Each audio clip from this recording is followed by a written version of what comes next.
Okay, we're back. Moto is live again. It's committed a little bit of suicide over there, but we're back. We're back on. Unfortunately, all the explanation and stuff is not gonna be is not gonna be on the YouTube. So I'm gonna really quickly go over what we're doing here today. Basically, what I'm trying to do is I'm trying to see whether on our regular classic 80% win rate amulet shell with Karn, whether first of all we can play Once Upon a Time, and second of all whether it makes sense to play Once Upon a Time. Those are the two things that I'm trying to figure out today. So in order to make room for these three cards, what I did is I took out the second engineered explosives. I took out the third basic forest. We only have one snow-covered forest and two basics.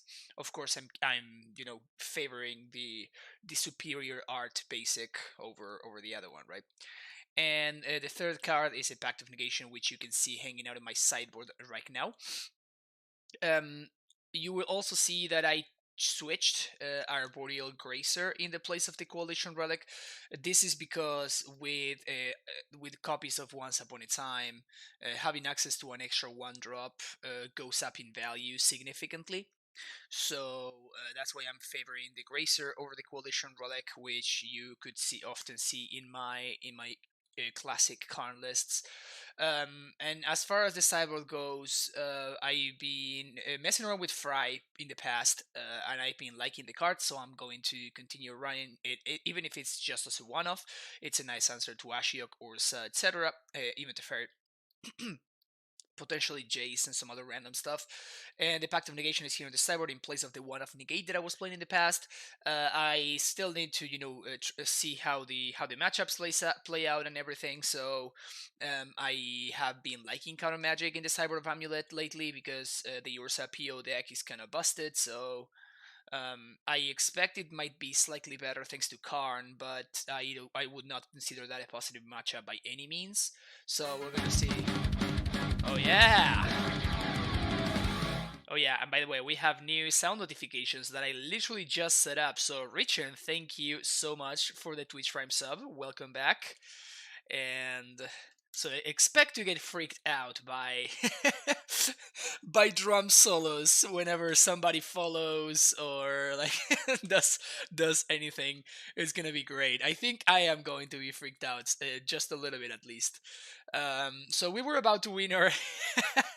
Yeah, I wasn't prepared for that either. We were about to win our match against Tron, but unfortunately Moto crashed and they nullified our match. So I guess we were gonna win the game. We're not gonna win the match, but still. All right, let's see how things go now. Okay. I like this hand. We're gonna keep it. We do have a Titan.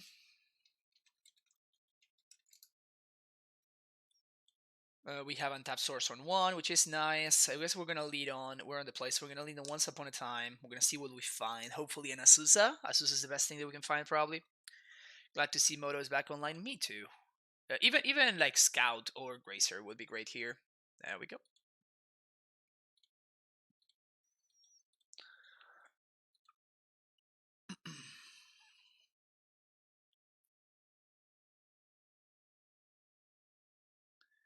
Good evening, Asgard. Welcome everybody. Yeah, it was very weird. Like Moto just crashed, and I wasn't able to get it back online. It was bad. Just Moto things, just Moto things. Moto just being Moto. What's up, Wecht?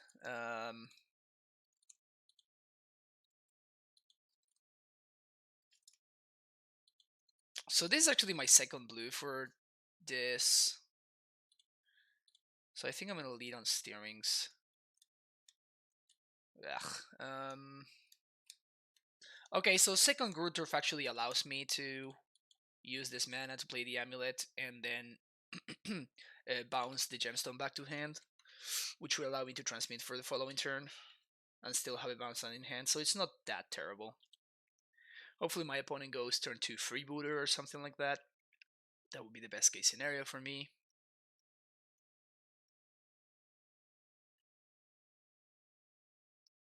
how did things go before crash? We were about to, yeah, called it.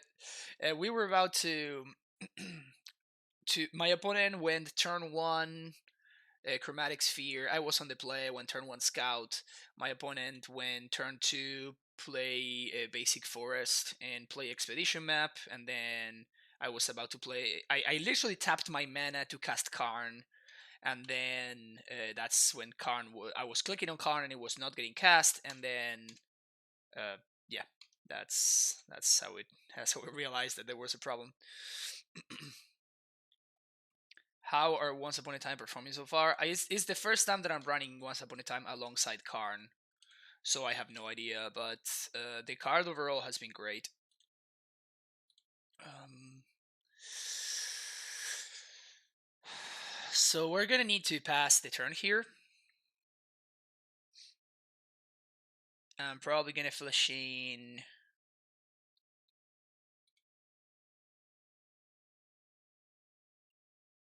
Tolaria end of turn. And then in our turn, if my opponent doesn't play a Metal Mage right now, we should be able to play Gruul Turf twice and transmute and play Titan in the same turn, which should be enough to win this game.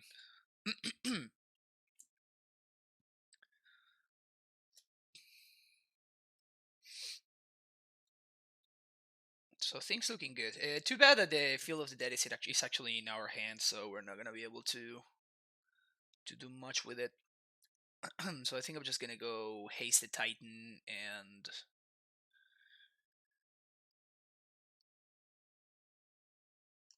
yeah, that's pretty much it. Just haste the Titan and attack, and then just like set up another. Yeah, that guy doesn't do anything, and set up another like Colony Garden and stuff to jump block this Champion of the Parish. Field of the Dead on Hand. Yeah, I mean it's fine. I still like my opponent doesn't have a meddling mage, so I still think that we are super far ahead. I can't chomp unfortunately because I'm gonna need the extra land drop in order to do all the stuff that I want to do right now. So we're gonna be good though. We're gonna be just fine. We're gonna get to Titan this turn. We're gonna get to attack, and then we're gonna get another Tolaria West.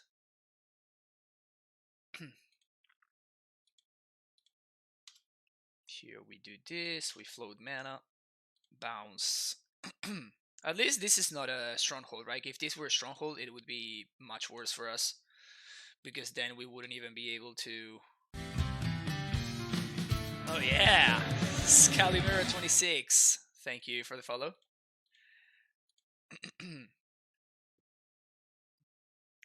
That's Summoner's Pact. Even Thalia would have been kind of annoying. Let me know whether the volume of the notifications is too loud or whatever. Because I think I can change that if I want to.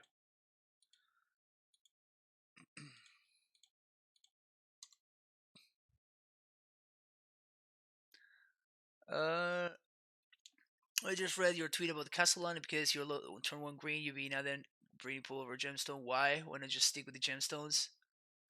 I like split difference 1-2 gemstone for dumpy spheres tricks and 1-2 breeding pool because of some unknown reason. The breeding pool is because if you read the castle, the breeding pool actually helps the castle enter the battlefield on tap, which is not a minor thing. It's actually quite relevant.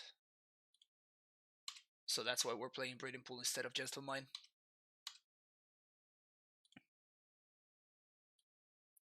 So we're gonna get Tulare West, and I guess we're gonna get Colony Garden.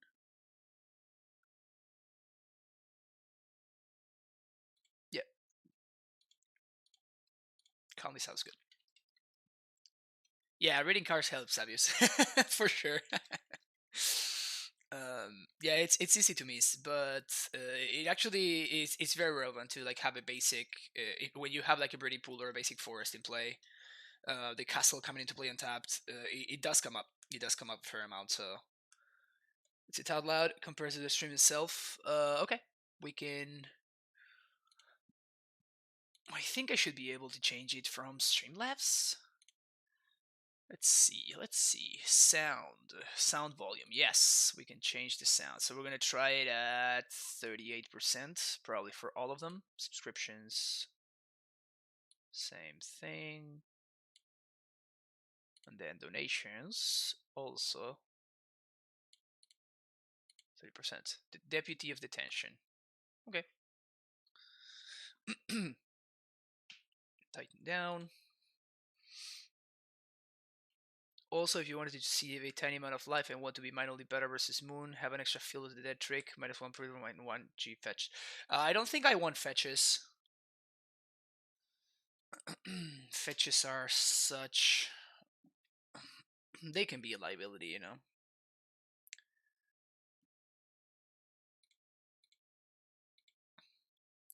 So we're gonna pay for Pact here. 1, 2, 3, 4. We're not gonna get to Titan here, I don't think. But what we can do is we can start getting the field going, which is nice. So, and now we can actually... no, we can't Titan because of the Thalia. Okay, so since we can't Titan, give me a second actually. 1, 2, 3. Transmute. 1, 2, 3. Oh yeah, so we can... can we do everything? So 1, 2, 3. That's my transmute mana, right? Then I'm going to play Field of the Dead, transmute for explosives, blow it up on 3, get my Titan back, and get a bunch of zombies too. Seems good, right?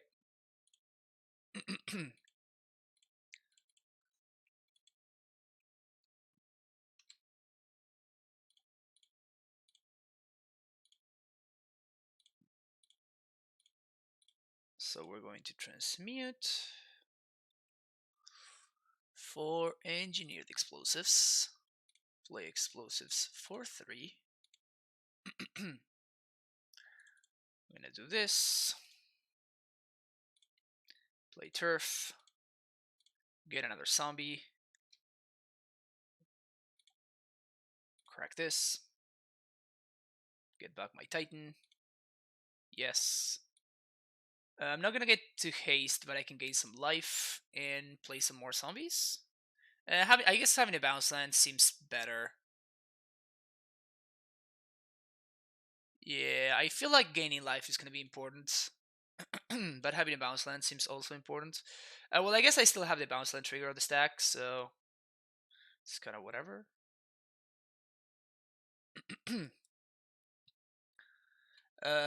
Yeah, but yeah, maybe you're correct, and it's worth just trying out, see what happens.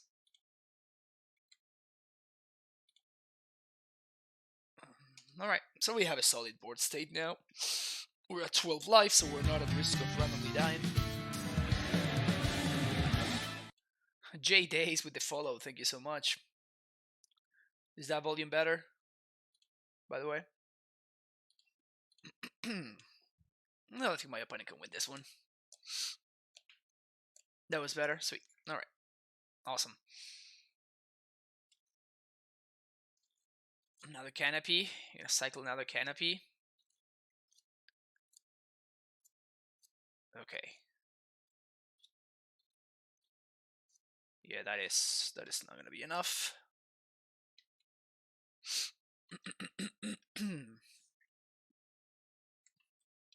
So I'll probably get attacked for 4 here.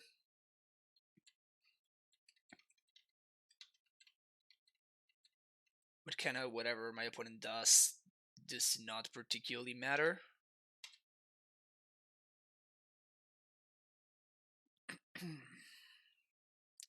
So 1, 2, 3. Titan. 1, 2, 3, 4, 5, 6, 7. Because I will need to. Oh, we need to pay for Pact.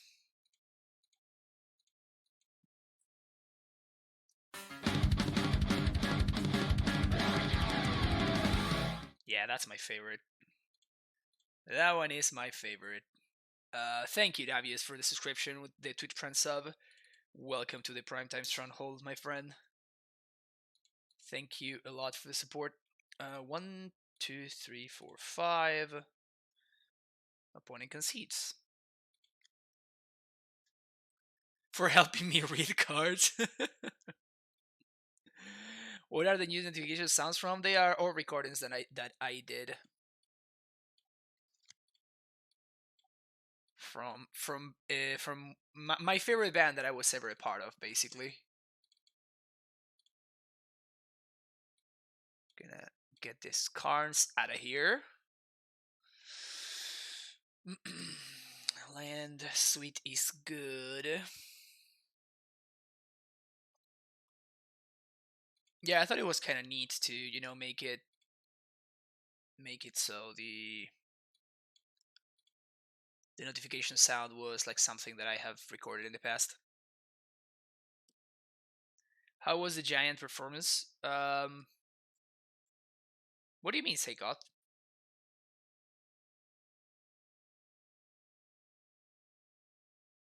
Seems some flavor. Nice, thank you. Really missing one of these explosives on this list.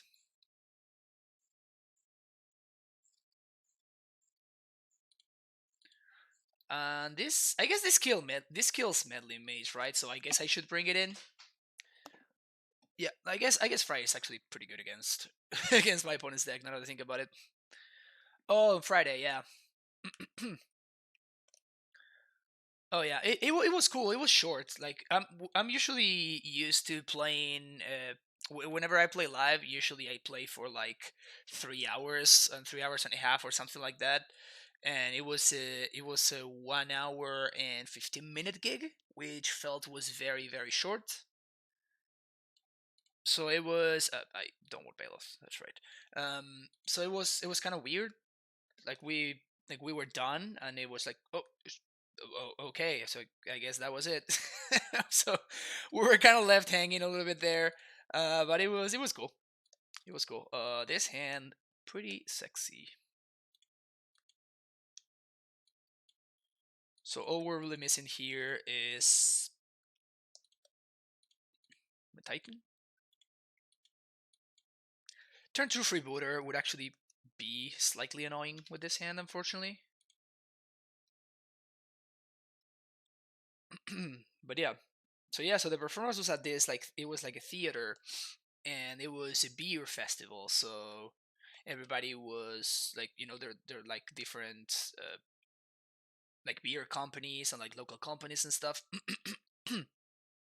And they're like showcasing their beers and stuff. So free beer is also great, and free classic. And free beer that is also, like homemade beer kind of stuff. It's even better. Personally, I'm a big fan of beers, so was certainly excited.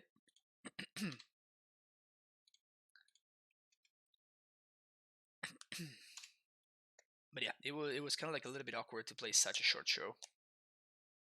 It was cool though, not complaining. Also, it's like we were basically playing to what was basically a guaranteed drunk audience, and drunk audiences are the best. I think I'm taking 7 here, and I'm just playing explosives for 2.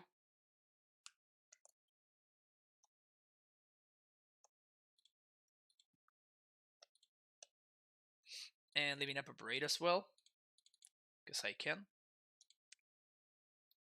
Explosives for 2. Garrison. Gemstone. Replay. And I'm going to hold this bounce line in hand. Why not block the champ EE on 1? Because why do I want the EE on 1? My opponent has 2 drops. I'd like to get my 2 for 1. I'm not particularly afraid of this champion at the Bearish. I can jump it forever.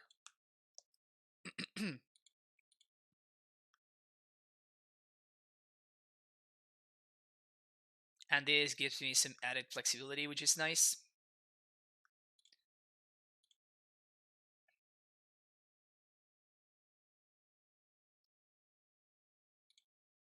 Also, Gracer can block,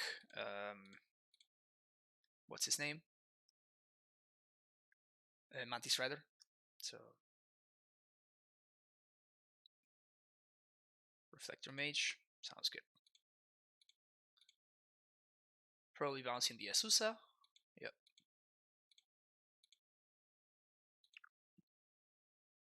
Someone who is to perform the crowd being drunk helps. Certainly. That is certainly the case.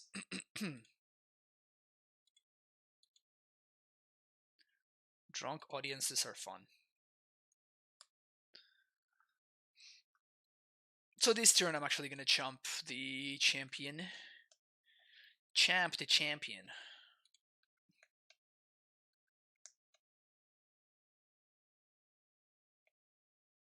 And we are aberrating this Mantis Rider 100%.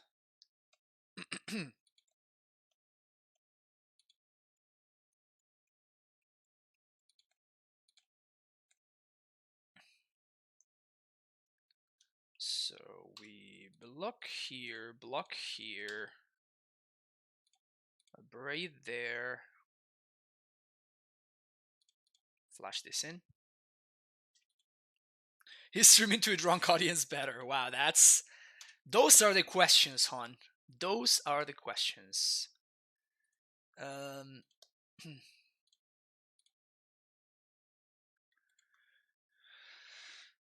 Not looking great here, actually. I guess I might as well play the Cavern of Souls, and it's correct for me to play it on Insect. But that gives away information, and I don't want to give away information.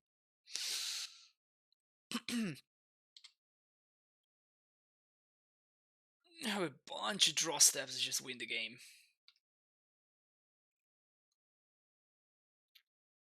Probably gonna copy. What?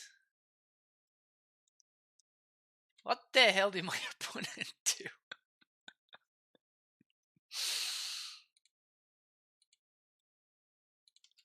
Oh, my opponent says first time I played the deck, I misclick.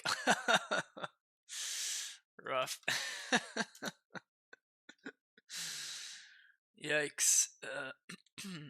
Okay, so we're gonna jump here, we're gonna jump here. Gracer did so much jump blocking. Alright, moment of truth. Okay, so the best way to pay is with the Gruul Turf. Once upon a time. Wow. All the whiffs. Wow, that's insane. That's so many whiffs.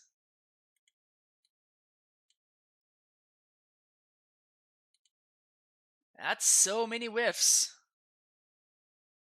His plays are worse than your draws. Rough.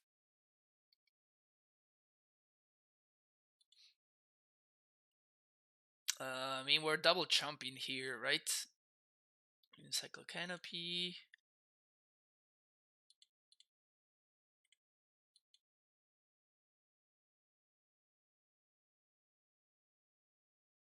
Alright, we're gonna block here, block here.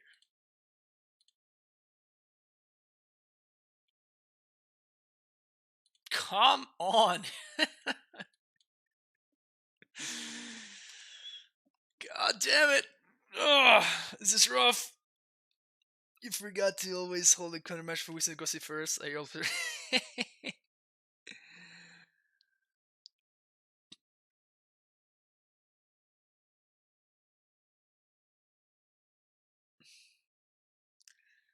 Elf Kid, you get a Moto can be rough. Yeah, I was literally, my opponent had an expedition map in play. They had an Urza's mine, and a forest, so like some Urza land and a forest.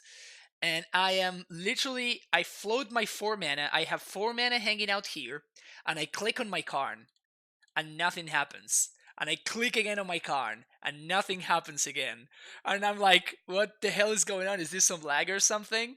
And then eventually it was. And then it was eventually like the thing that it just exploded. Wow. How insane is that we saw 0 Primeval Titans or Tolera Wests in the top 21 cards of our deck. We also saw no Ancient Stirrings. We bottomed no relevant cards with Once Upon a Time. We literally did not see a Summoner's Pact, not another Explosives, not another... nor a Primeval Titan, not a Tolera West.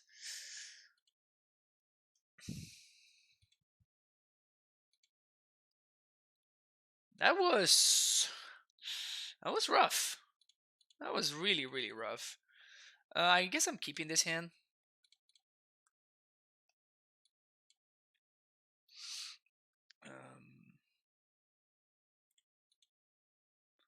Once upon a cantrip, bounce land. God damn it! The whiffs are real today. Holy shit! All right.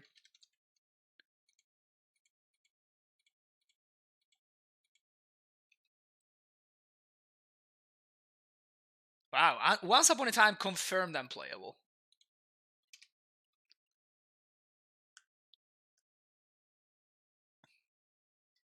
I've seen Amia lose 100% of the games. Phantasmal limits copies is lucky. Yeah, clearly that's the tech.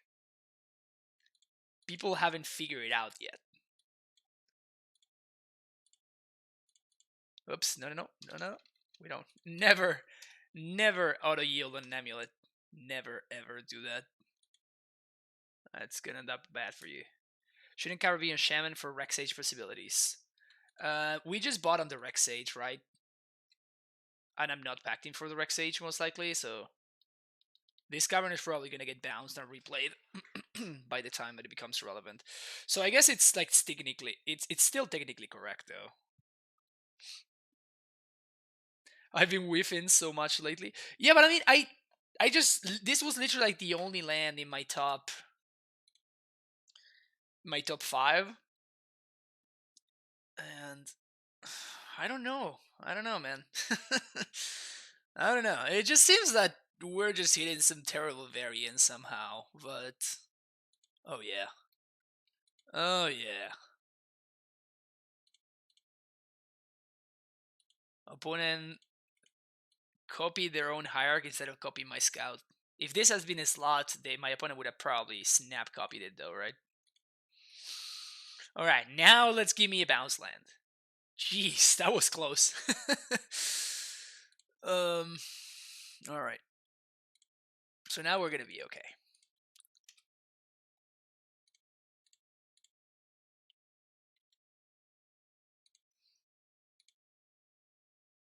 We're 1 mana short from Queen this turn, but we should be covered next turn.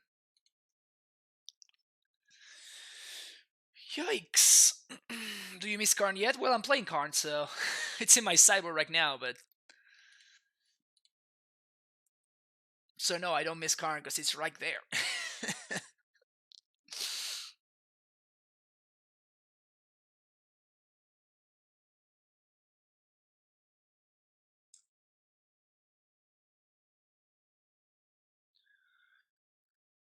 Okay, this rider is good.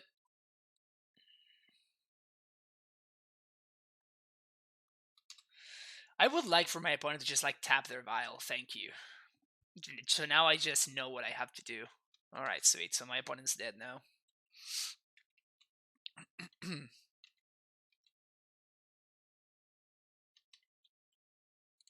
Oh no, how can I ever beat all of these exalted triggers?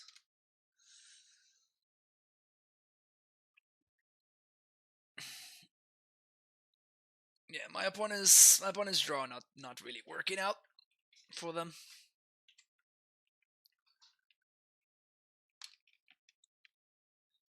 Oh, look at that. Would you look at that?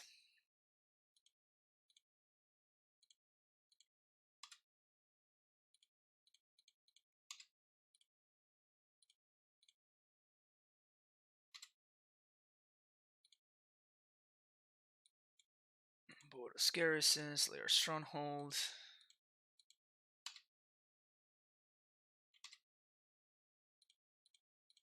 Gonna haste here.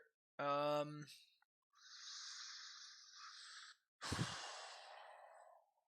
I have enough to... So I can 20 my opponent here?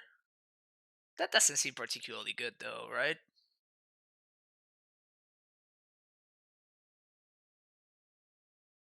I can 20 my opponent or play a Hornet Queen second main phase. I think I'm gonna go with this line. Seems significantly better, honestly.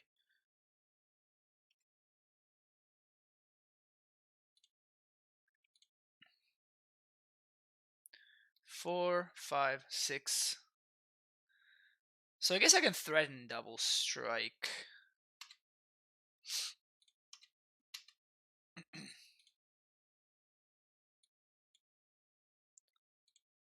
Sunhome and Rule Turf. Yeah, so here I'm threatening double strike.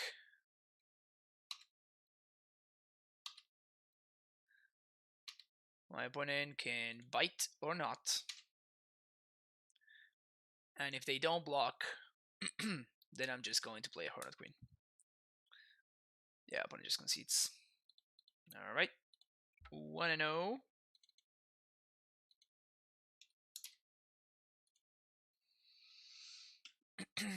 Still playing with my foot. I wasn't playing with my foot. I was just killing my opponent. I was trying to kill them in the most efficient possible way. In the most efficient way possible. There we go. English. English. I'm trying to see how to like get this stupid chord out of the way. It's so annoying. Why are you running Fry over Third of Rain this build? Because of Urza.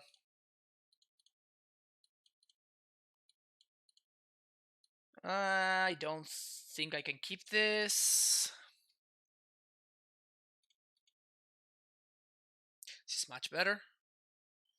And I think I'm gonna bottom. I'm gonna bottom the scout. Yeah, Fry answers Ashiok too, which is cool. Those are not bad draws, actually.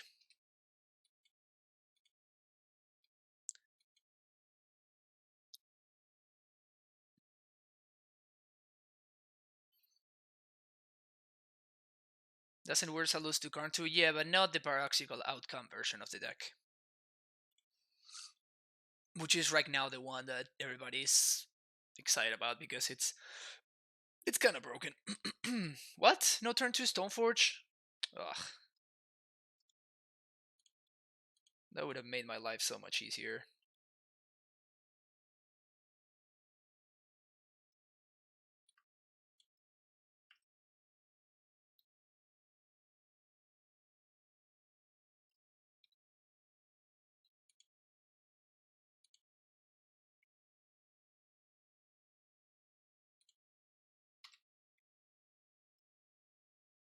So I'm getting the Tolero Westbeak here because it allows me to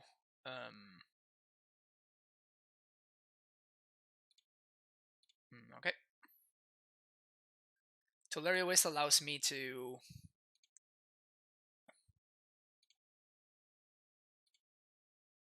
get Cavernous Souls.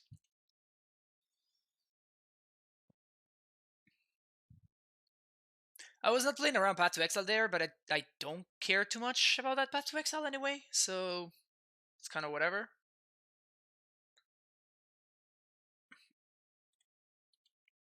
Emil allowed me to Titan next turn, yeah, but I'd rather play around.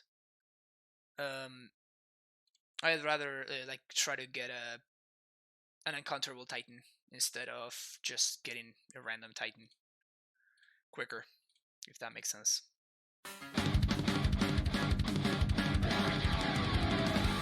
All right, Toblakai, thank you for that Twitch Prime subscription. Welcome back to the Primetime Stronghold.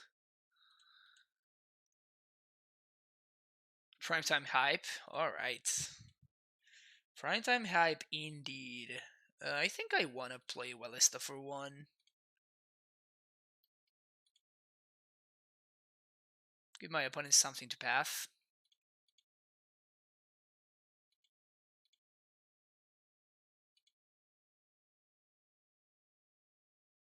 And step. Destroy my land. Alright.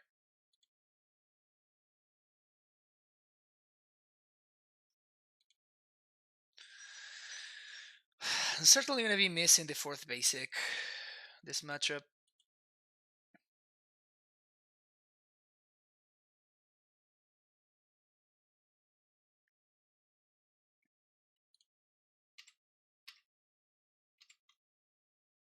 Swing.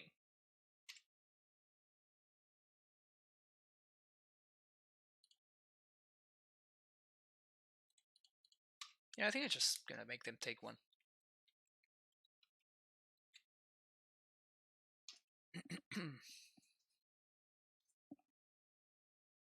And I'm going to put a counter EOT.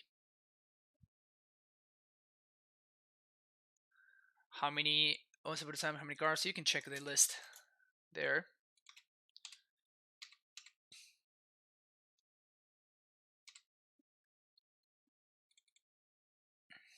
Flashing land.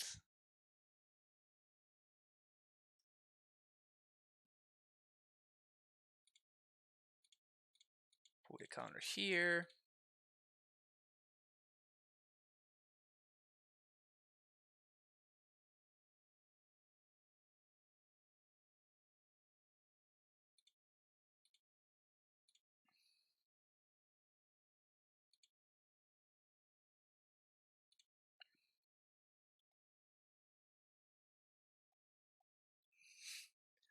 There's an add-on stream too.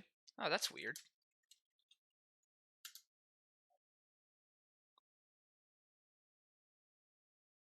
Huh. Stream Decker bot should be working. Usually Stream Decker bot is on top of things. I guess not today, huh? 1, 2, 3, 4, 5. Brutal.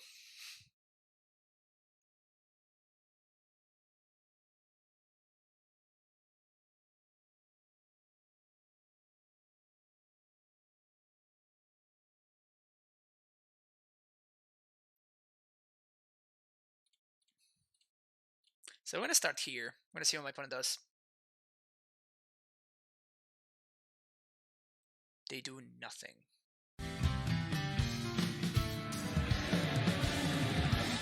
Brigantagio Goblin Agio. Sorry if I butchered your name. And Lavnir, thank you for the follow. Much appreciated. I'm gonna transmute here for Cavern of Souls. We're gonna pass the turn to my opponents. I don't think I'm interested in flashing in scouting, in attacking with scout. Alright, let's see what we got here. Snapcaster Mage.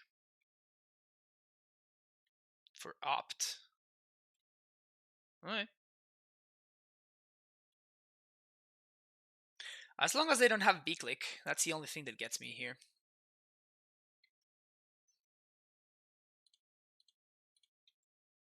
They bottom. They did top with the first opt and they bottom with the second one. I assume that they topped the other opt.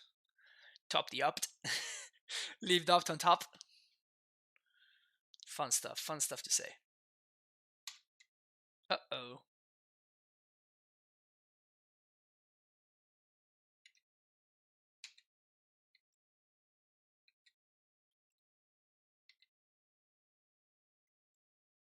Holy shit. Well, that escalated quickly.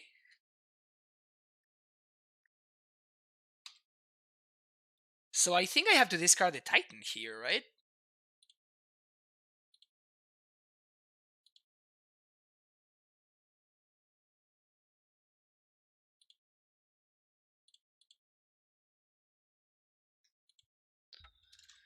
It's counterintuitive to do that, but I like if I don't discard a Titan, I try to cast it, and my opponent has any counter magic, then I'm screwed, right? So, jeez. Well, I guess I have to jam.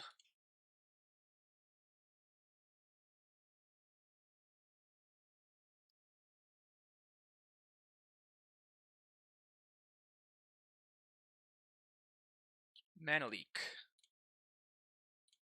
1, 2, yeah. So this is free to pay for. Snap mana leak.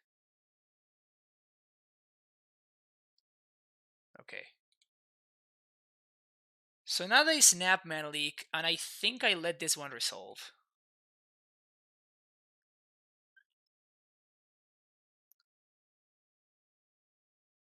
Because I can't pay for anything that I can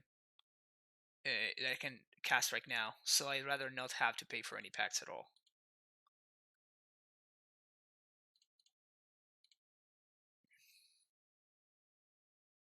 And the race begins.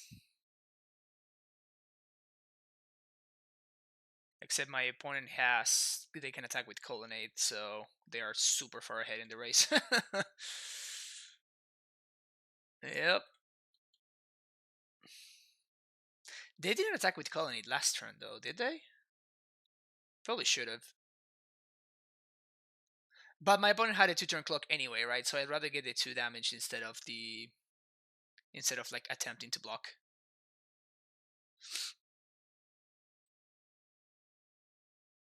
Titan?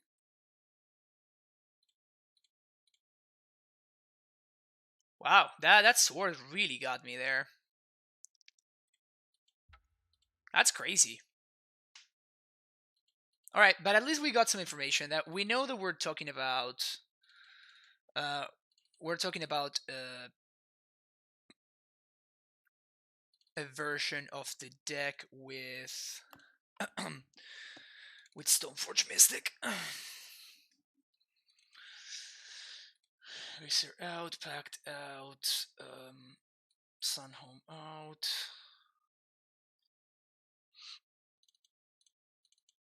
Steerings, Amulet.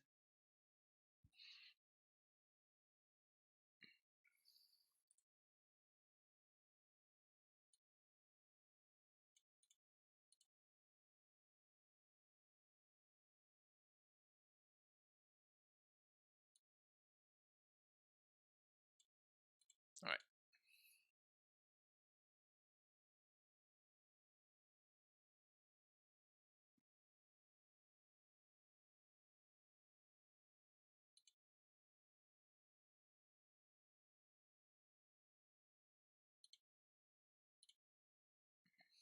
Let me check the stream decker real quick.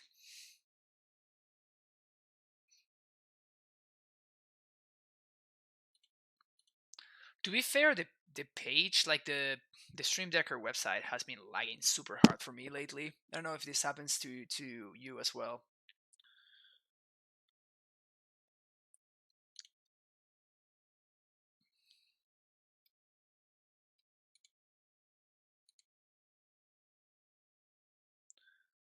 So back there is no clear cut anymore. You're cutting one off. Love it. What are you talking about? I think I have to mulligan this, right?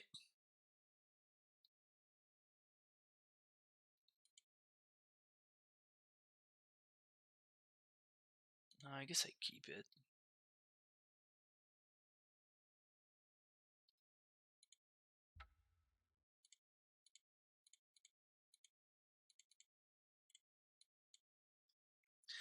It's very possible that this should have been a mulligan.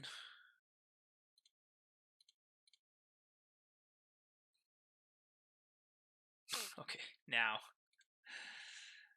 we are really screwed.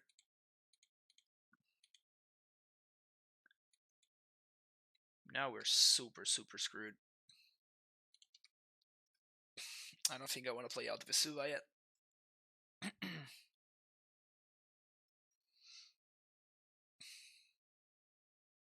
I just don't want to play the Vesuva yet, because if I find the bounce line, I'd rather have the flexibility of the Vesuva in hand.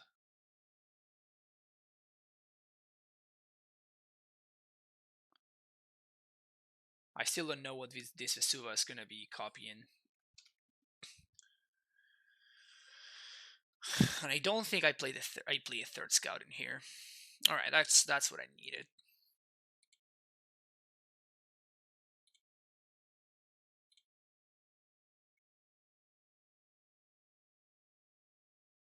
And I want to play it here because it's before my opponent can hardcast the Force of Negation.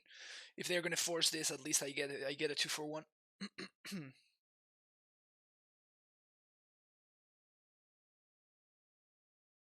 There we go. Wow, we got a snap too. That's sick.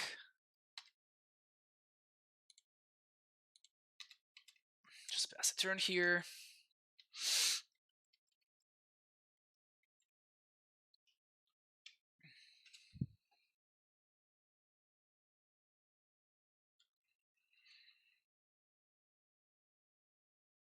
But even if I need to So playing the second scout is actually pretty much free for us because my opponent is going like they're not going to path because it means that I'm not playing the land, right?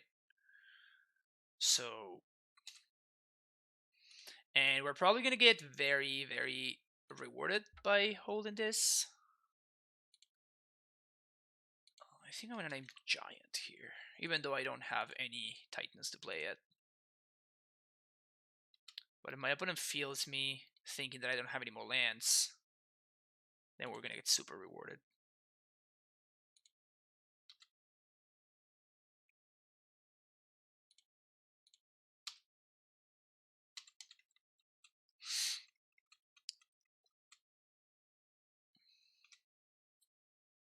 Pass priority. Oh yeah. Oh yeah.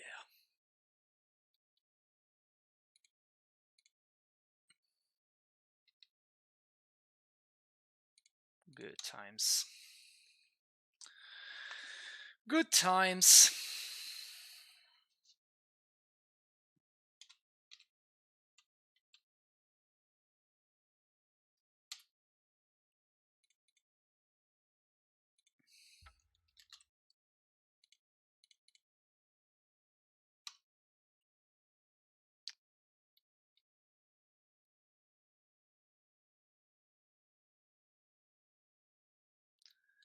I don't think I want my opponent to be able to use their mana, so I think I'm just going to pass the turn. And I'm going to once upon a time on my opponent's turn.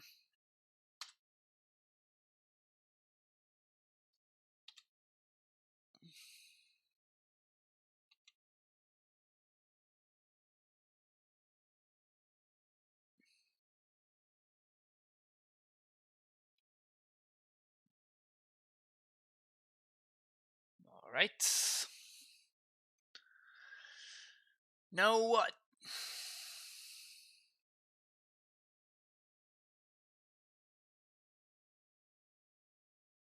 Okay, seems like they're tapping out for something. Teferi. Okay, so I need to do this before Teferi resolves, unfortunately. Which will be my opponent information. Alright, there we go. Teferi resolves now. I'm going to activate Scout on response.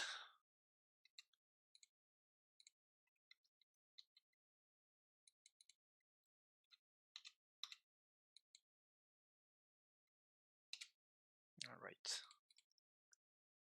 So things are looking pretty good here. Our opponent has no paths yet. That's nice.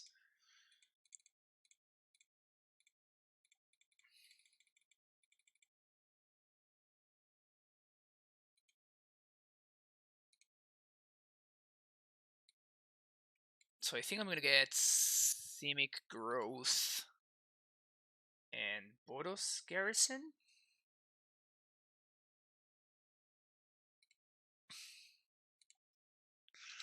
And I'm going to bounce this and this. Play another Scout. And I guess I can attack the Teferi. That seems worth it.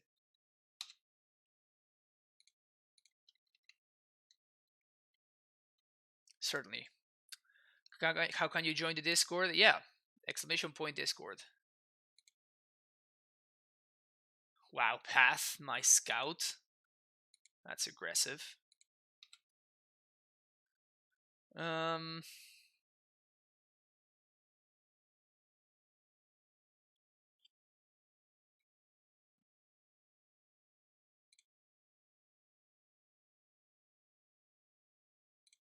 think I play out the T West. I'm gonna see what my opponent does.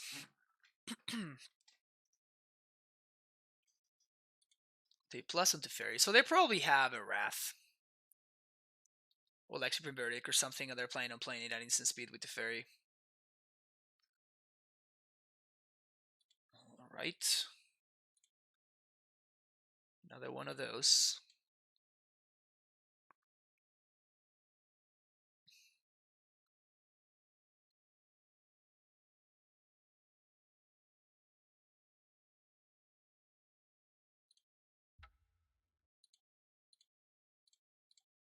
1, 2, 3, 4, 5, 6, 7.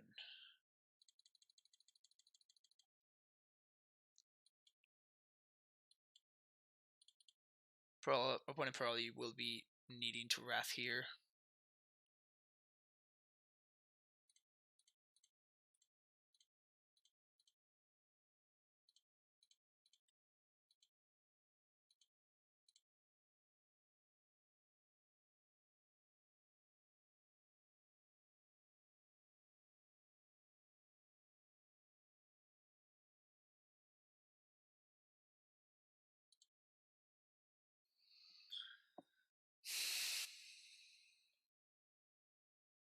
Probably Spell Queller. Well, that's something I was not expecting. All right.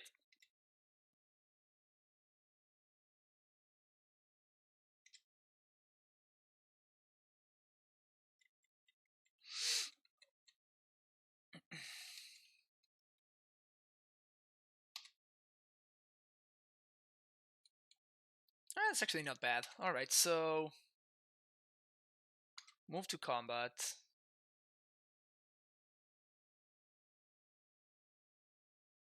Cryptic, tap and draw, I assume, is this? Yeah. I think we'll let this go.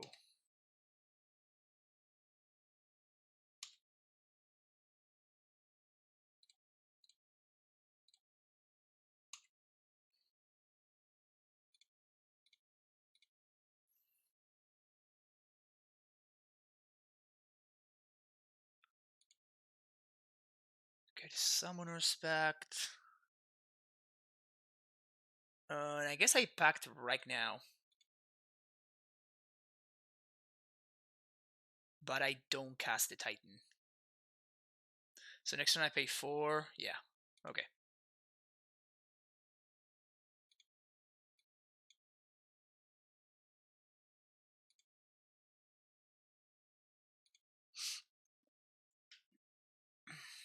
The reason why I did that is because my opponent has only 2 mana available, which means that, again, I can play around their counter magic. But if I had cast a Titan there, I can get caught by Banalik, which my opponent showed me last game, or Logic Knot, which I have not seen, but I assume that my opponent is still playing. Right click and text less cryptic for easy reading. Alright, I'll do that next time.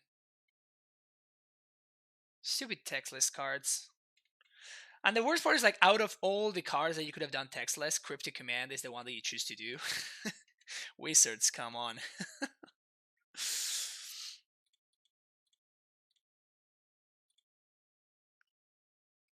Alright. Yeah, okay, so I feel super, super insanely far ahead at this point. Yeah, my opponent using Cryptics to tap and draw is just, it's so good for me.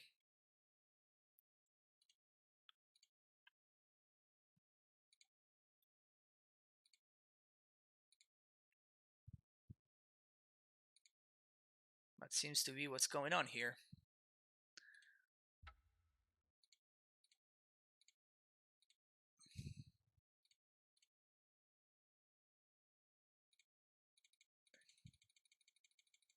On here I'm gonna get Bounce Land and Field, I think.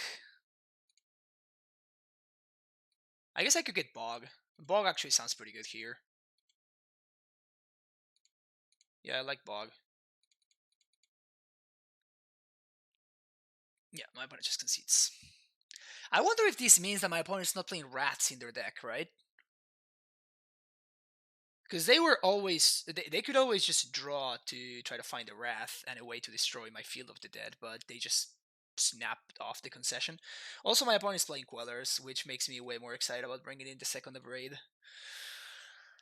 And I think I'm gonna cut the Baloth. It's good only against the. It's good only against the sword, and I think I always rather break the sword rather than try to get some value from it with the Baloth. Maybe just one copy of Verdict. Yeah, I could see something like that for sure. Yeah, I think I'm gonna keep. It's not a sneap, but it's close enough.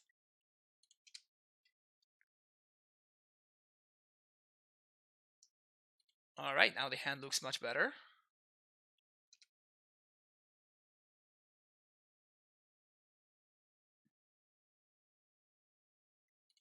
Opponent, why you no tap out? And here I think I just jam into a detention sphere. If my opponent has a detention sphere, good for them. But I have not seen detention sphere in so long that I think I'm okay risking it, because it basically guarantees my opponent dying next turn under most circumstances. Alright. Here goes the bait. No second blue source to transmute for Cavern. Pretty bro.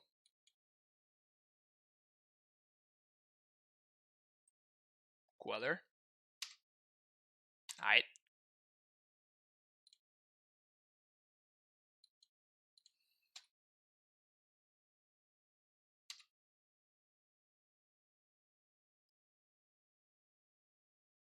Oh, I punted. I should have packed it for Asusa.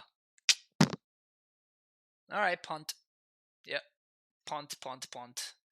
Should have packed it for Asusa and just slam the Titan there and attack and force the chump from my opponent. Yeah, that was bad. Ugh.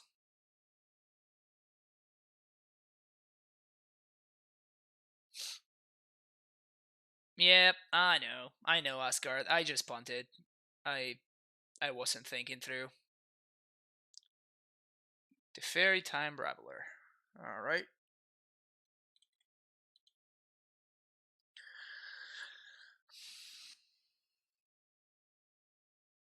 So if they bounce the Scout, that means that we win.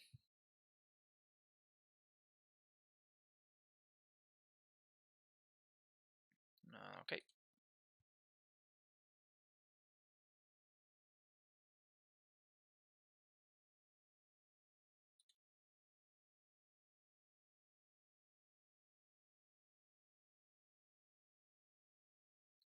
Alright. So, what is the best way to do this? I think the best way to do this is to... For 1 mana, they can't counter my Primeval Titan, but they can path it, though. So I think that the best way to do this is to play my land, and then I'm going to Pact first. If the pact resolves, that means that I can safely...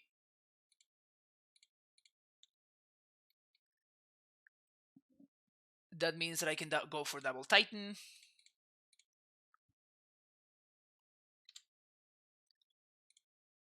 And I think I'm going to try to play around...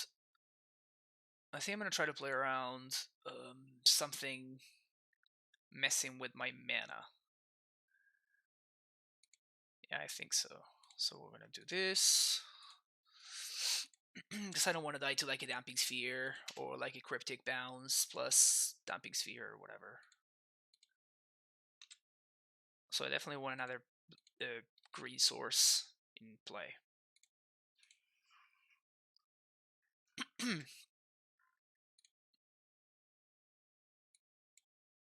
Boros Garrison, Slayer Stronghold. Not even through the path, we're still getting ridiculous amounts of value. I know who does not have a path, then they simply die, so...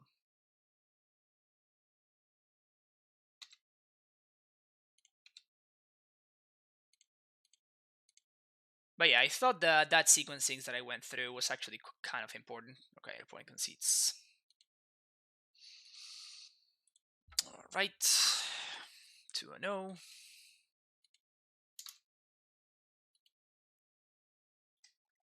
Devil Amulet is so sexy. Indeed. Indeed.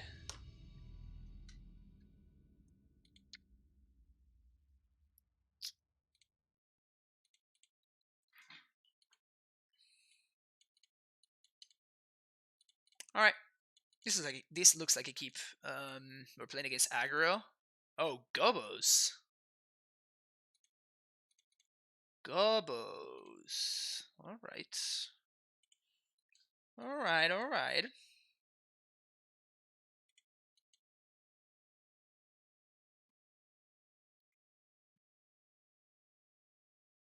I was just at my friends that every amulet I play increases the format I'm playing. That's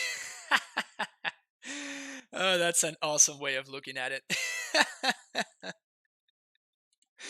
Oh, that's very funny. That's very funny. I like that.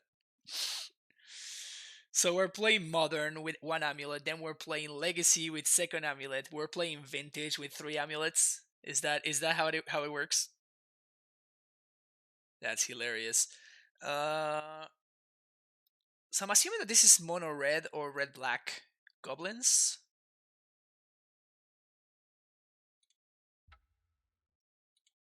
I guess I'm gonna hedge against like a random Bremand or whatever.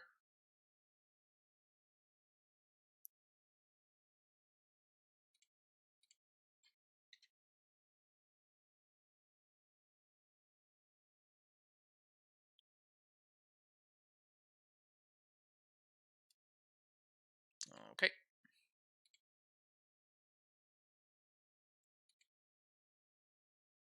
And since I believe that this is red black something goblins, I am going to get back to Radiant Fountain because the life might actually be relevant down the line.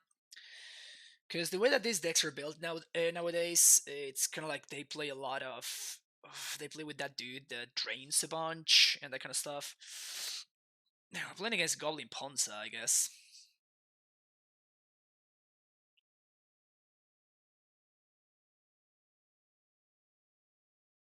Okay. Okay. I guess I'm gonna Vesuva my stronghold, so my opponent cannot go squatter it? Question mark? I'm definitely using this turn to play out the Vesuva, so I can get the ETB tap land out of the way. And next turn I can just Titan.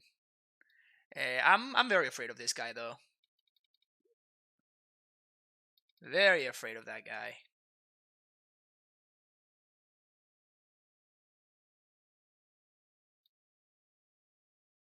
Like I'm freaking terrified of this guy. Like absurdly terrified. This actually combos super well with Goblin Matron. Yeah, they should put the Matron first.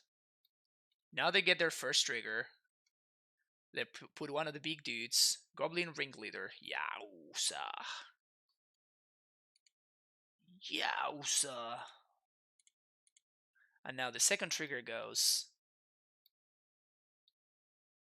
And they're gonna probably play the War Chief. Alright. And they have another Instigator and a Siege Gang. Siege Gang Lieutenant.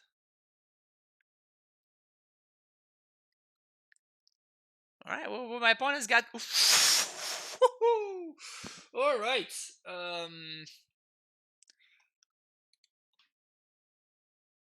I think we're just dead, right?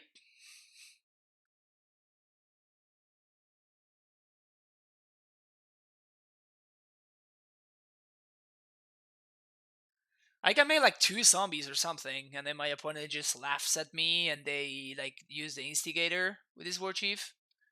Wow, that was impressive.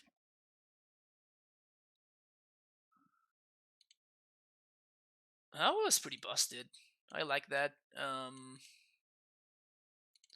Braids, Sage, Force, Baloth. And I wonder if I want Rhyming Up actually. My opponent seems to be kind of heavy on the go after your lands plan. Amulet seems really bad in this matchup. They have multiple ways of easily getting rid of it. I want all my removal. I don't think I want Wormcoil because of what I just explained. Maybe I don't even want Karn actually, but I think I do though.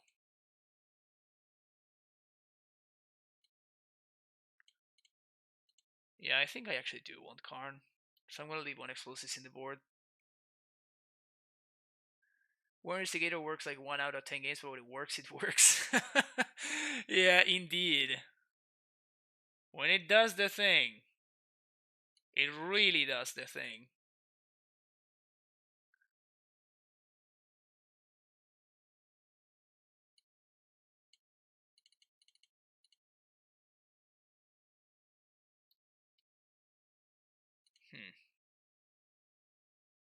Maybe I don't even want the Veloth, actually. Seems like my opponent is gonna go really over the top of what Veloth can do, of a Veloth.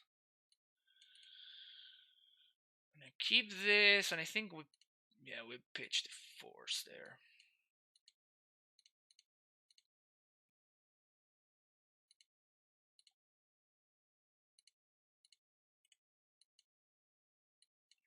Please go turn 1, Vial. Please turn 1 Vial. Ugh, no turn 1 Vial. Bad beats. That's actually not bad.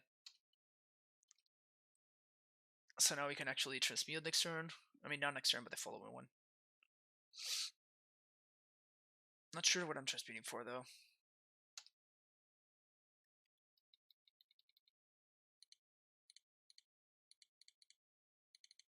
Dope.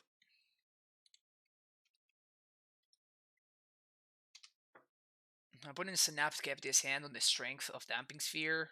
I think. I hope. Ugh, they have 2 Damping Spheres.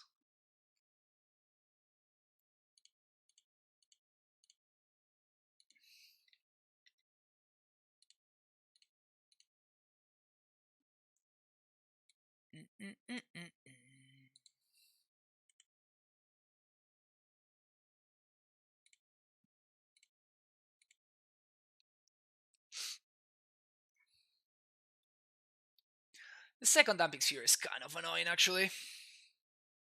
Instigator.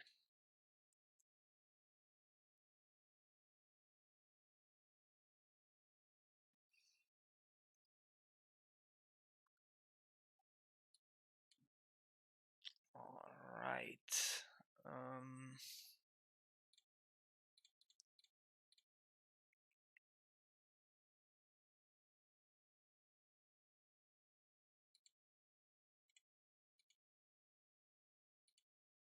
So we have a bunch of blockers now, so my opponent probably has like the instant speed dude, which they're probably going to use to blow up my Raminap.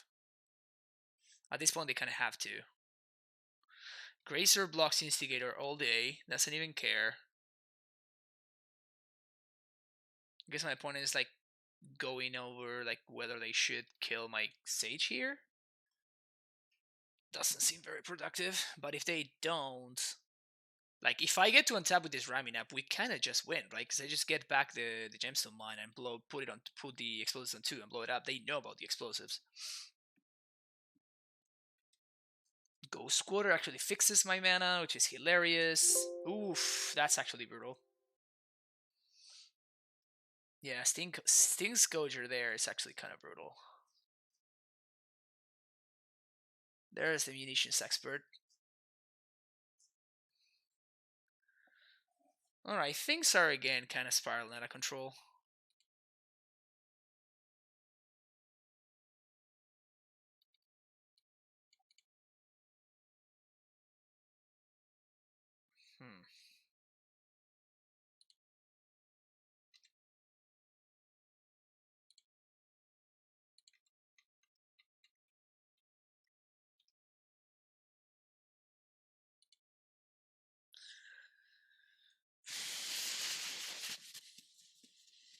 Right, please don't have anything broken, opponent.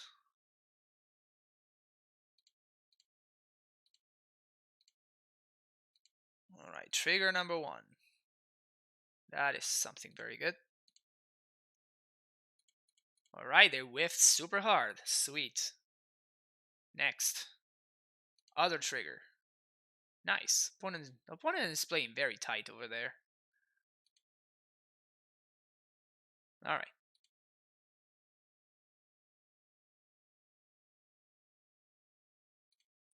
And I think I'm going to force pitching the Rambunet? No, I'm gonna pitch the Summoner's Pact. Oh, you have to be kidding me that I didn't click on the thing.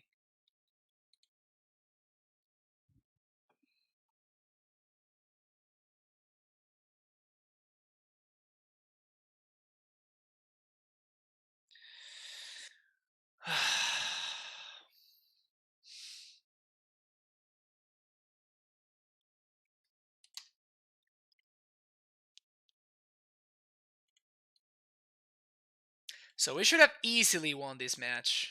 With this game at least, but yeah, that one really hurt. That one really hurt. I thought we were a very heavy favorite to win that one.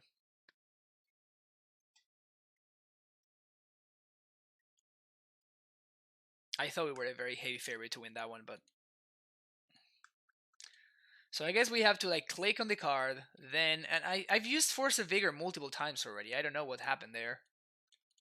I could have sworn that I that I clicked on the thing. Whatever. Moving on. Moving on. We should have definitely won that game too.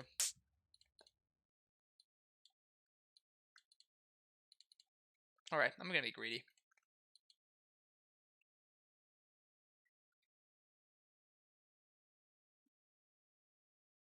TP Crimson. Don't be mean, Crimson. Don't be mean to me.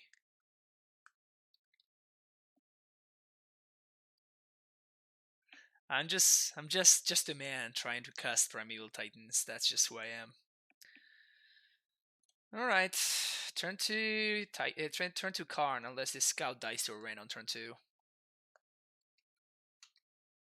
So hopefully that doesn't happen.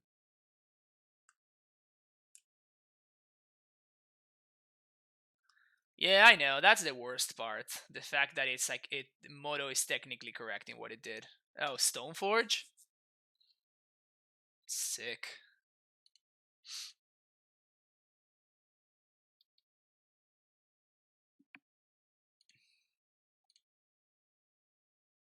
I don't think I'm going to turn to the Karn. I think it's better for me to wait, develop a board state, and then try to go for Karn. But if my opponent had gotten the sword, I would have attempted to turn to the Karn. But since they got a Battle Skull, which doesn't do anything, I think it's way more valuable for me to develop a board state and then just. I mean, I can even Titan them next turn if I want to.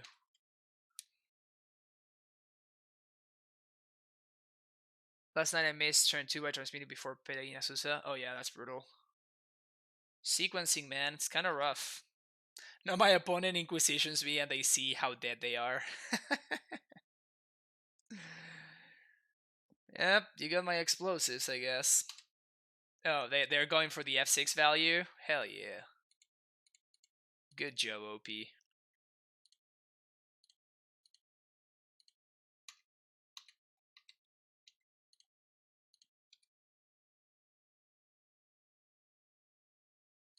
Poggers.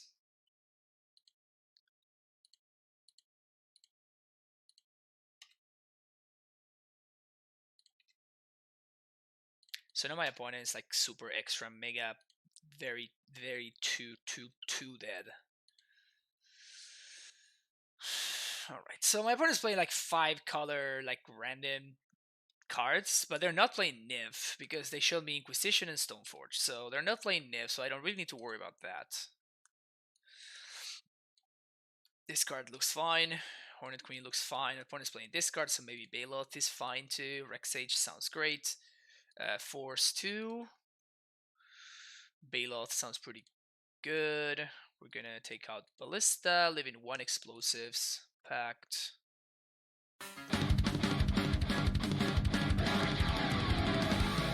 Brigantaggio Goblinaggio. Brigantaggio Goblinaggio. There we go. Twitch Prime.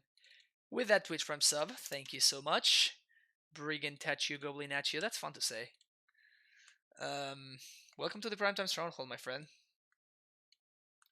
I don't think I want Pacts against my opponent, which has discard spells, right?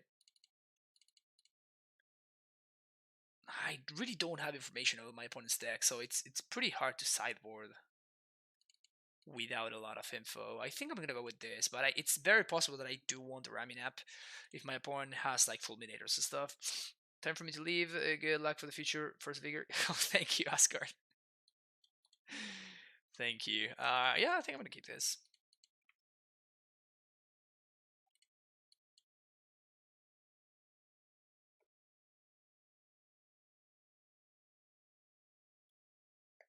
Hmm.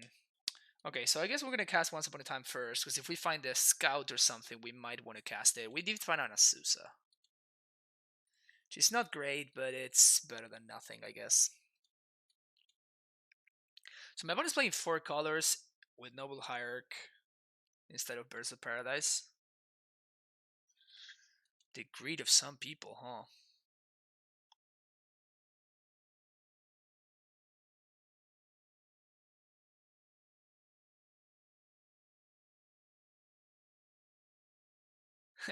Hisio, yeah, it's one of a recording that I did with one of my bands back in the day. Um, mm. Yeah, so this is what I was saying about like Once Upon a Time not being so great in multiples. So, um, if we Once Upon a Time here, then 2 things can happen. Number one is we don't find an untapped source. If we don't find an untapped source, then we're actually super far behind, because we're not gonna get to Azusa until the following turn. If we do find uh, an untapped source, then we are basically forced into taking it, because otherwise we're going to fall too far behind with Azusa. So I think that we could simply cannot afford to cast it, and we're going to play Vesuva here, copy in Colony Garden, and just pass the turn. This gives us the option of using Utopia Sprawl, on blowing up the the Utopia Sprawl and the Noble Hierarch next turn with Explosives on 1, or simply casting the Azusa and doing some other stuff. Once Upon a Time has been pretty good. Alright, hard cast Batterskull. Okay, so I think that I am going to play Explosives on 1 and blow it up.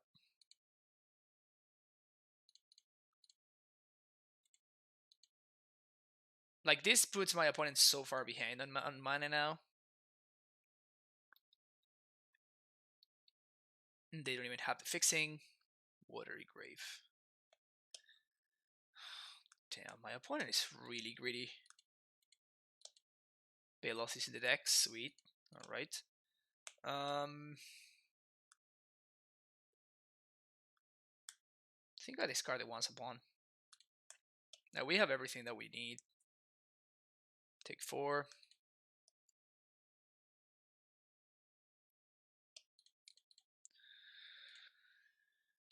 Proper sequencing here. Play Azusa. Play Simigrowth. Play this.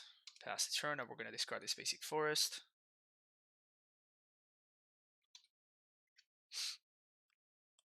We can Emry the Batterskull. Sword of Fire and Ice. Alright.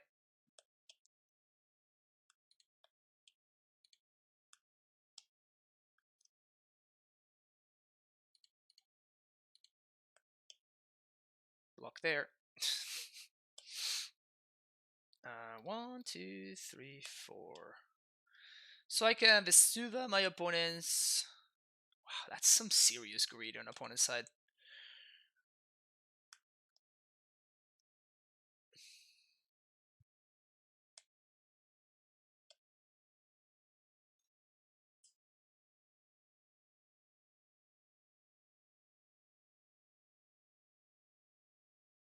Trying to think whether I can get his zombies going.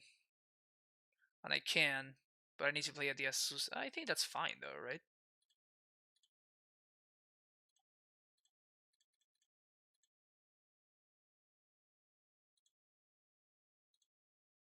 Like, I don't understand how my opponent wins this.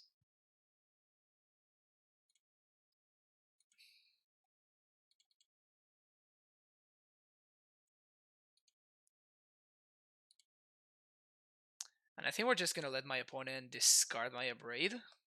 I think. 1, 2, 3, 4, 5, 6, 7. Yeah, I think I'm just gonna let them discard my Abrade. Because I don't think that my opponent can beat the field. So if they want to plus on Liliana to discard my Abrade, I'm okay with that. Yep, that's what I thought. Man, that match against Goblins is pretty brutal.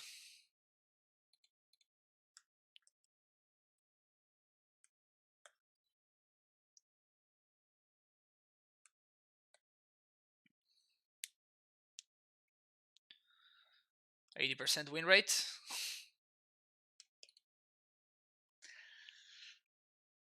And I misclicked one of my game losses, and I was taken away from a win against Tron earlier today. So it's basically like this deck is unbeatable for now, right?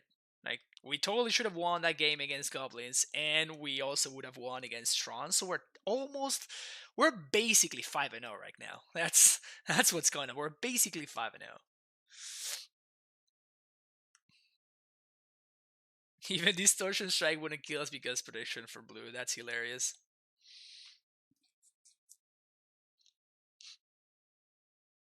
Once Upon a Time was pretty good discard fodder there. That was nice.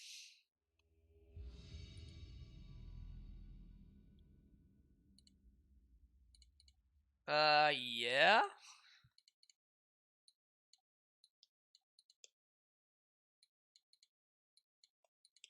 I mean, you just don't mulligan this kind of hand, right? You just don't.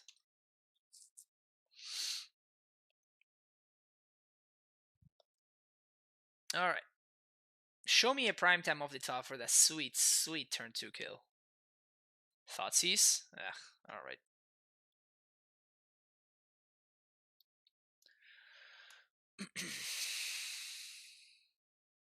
Snow-covered swamp into Thoughtseize.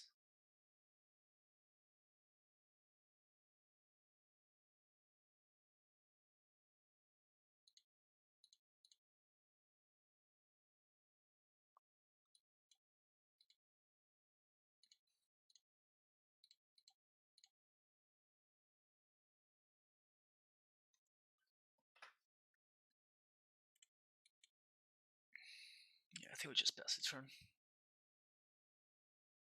Against Goblins, there was some basically the force didn't target anything. What happened against Tron? Against Tron, Moto crashed. Magic Online just like reset for everybody. So I was not the only one affected. Like, if you look at Twitter from like 2 hours ago, you're gonna see everybody, maybe more than that, maybe like 3 hours ago, and you will see everybody complaining about how Moto crashed in the middle of their games. Let's think. So 1, 2, 3. That's 3 mana to transmute. We play Gruul Turf. So we're 1 mana short. So because we're 1 mana short, we play this and we pass the turn.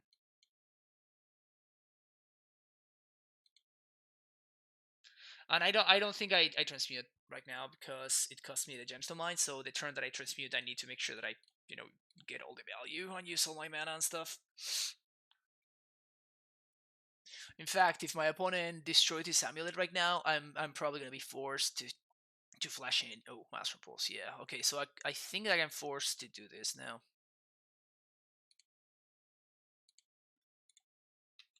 And just reset the gemstone just because I can't afford to lose the counter. My opponent wasting Master Pulse on an amulet is pretty great for me. Usually John plays 1 at the most. Lol. Usually John plays 1 at the most, so now I don't need to worry about it anymore. So basically, what's his field is good to go.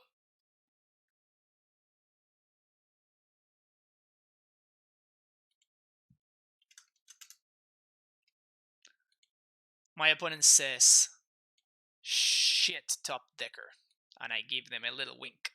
Suck. No, I don't suck. clearly I just top decked. So I'm great.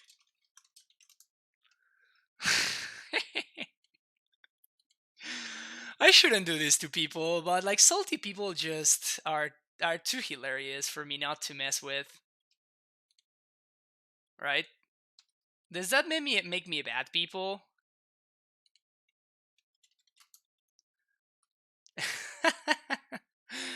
Does that make me a bad person for just like messing with my opponent like this?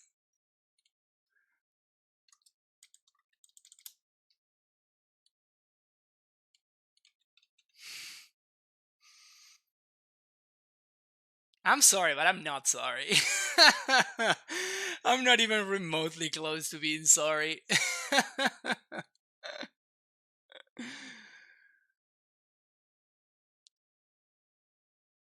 The only problem about this is that my if my opponent is a salt mine, like they look like they are, and that means that they're probably like whenever we just have lethal or something, they're going to like delay and they're just gonna make us wait for a while.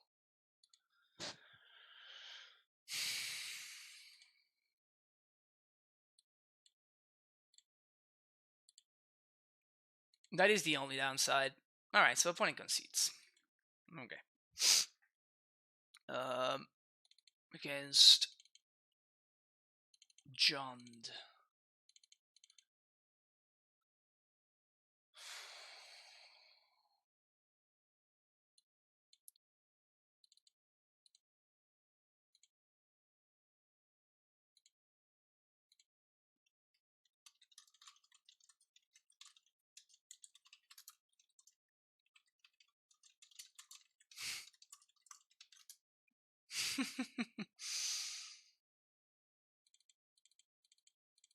My opponent's not appreciating the fact that I'm playing Amulet, apparently. Uh, yeah, this is a fine setup, I think. I don't mind going up to 28 lands against John with other fulminators and stuff. No, we're getting Wormcoil with Karn.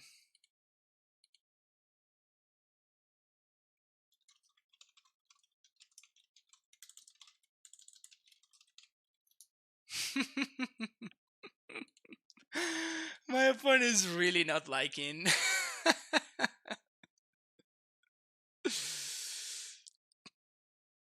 How we cast Karn at all this entire time? We almost cast it against Tron, and it would have been game winning. How dare you draw a card from your deck, you like? Yeah, again, it's display slowing game plan versus ramp deck. Are you like supposed to just collapse after almighty turn one Inquisition and they just and they're the only one who can just stop the Glinas and Blur? Exactly. It's just like, dude, get over yourself. Just play the game. Just play the game. Move on. Just move on with your life. You know, it's just like why I don't know. Just like salty people that are toxic are just I don't know. They're just frustrating to deal with.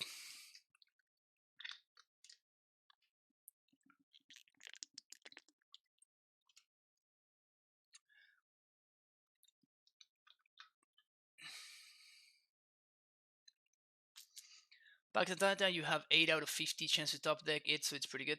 I mean, it's not that fact, right? It's just like usually these kind of players are like very focused on how unlucky they got, and like how much their opponents suck, and how like I have gotten some like really aggressive messages in Moto. Actually, I've gotten some super aggressive messages in Moto.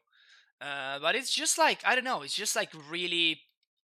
This is just people that cannot really like deal with their anger or something. So it's kind of like whatever. I just mess with them, but probably I mean I wouldn't be surprised if it's like people with like anger management issues and stuff. So maybe I shouldn't. But honestly, like if you're a dick to me, I have every right in the world to be a dick to you. That's the way that I see it. Untap green sources would be nice. So I guess we just have to jam into Fulminator. Unfortunately, we can't really play around it. which kind of sucks a little bit, but there's nothing we can do. Like, we just don't have any other green source. These two bounce lands are the only ones that the only green source that I have. So if my opponent has a turn 3 Fulminator, that would be terrible. But Celebi. Oh, happy Monday, Scott. Oh, jeez. I think I barely just almost dislocated my leg.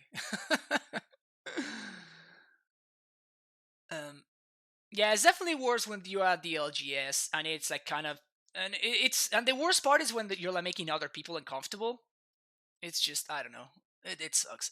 The good part about Moto is that they just salt off in chat or something, and then you just kind of move on with your life. Um, this one is actually super hard. I think I'm gonna discard Toleria. I think I kind of have to.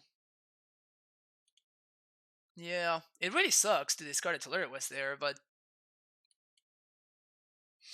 there's nothing really I can do. Okay, so now next turn we're gonna discard this Ghost Quarter, I think. Play a Urza. Play a Radiant Fountain. Although it's possible that my opponent just minuses the Liliana.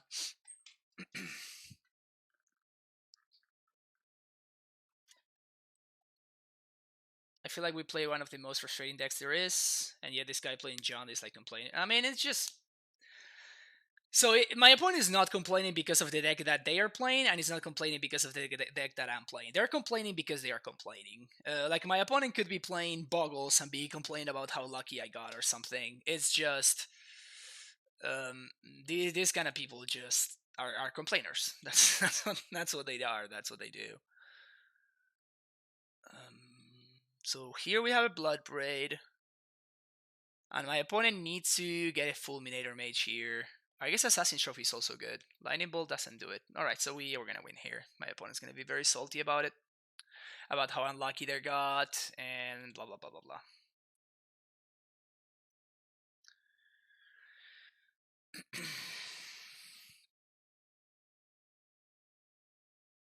Okay, so let's see what we draw first.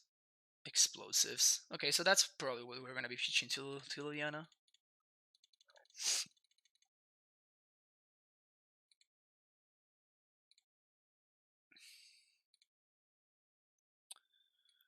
Excelling my opponent's graveyard doesn't really do anything, so I think I'm going to do Colony Garden and Field of the Dead. Field of the Dead is nice because it allows me to protect my Karn next turn. I think I pitch the explosives to this Liliana, plus if my opponent pluses. Maybe they answer my Titan, doesn't really matter. Next turn I get a zombie, and then I Karn 1, 2, 3, 4, 5. And if they discard the Liliana, then what do we do if they discard the Liliana? Plague Engineer on plant. Okay.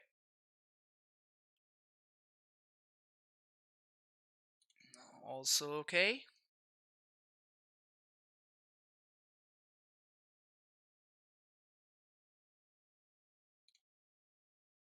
So here we're gonna get a zombie and we're gonna minus for Worm Coil.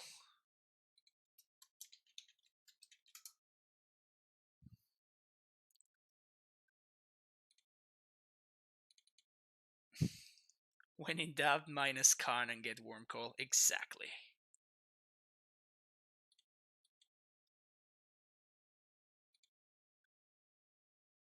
We could Ballista as well. Nah, Worm Coil seems better. It forces my opponent to have exactly a Thoughtseize or they die. And I don't think I want to play out the explosives yet, because I don't know what I want to play it on, so...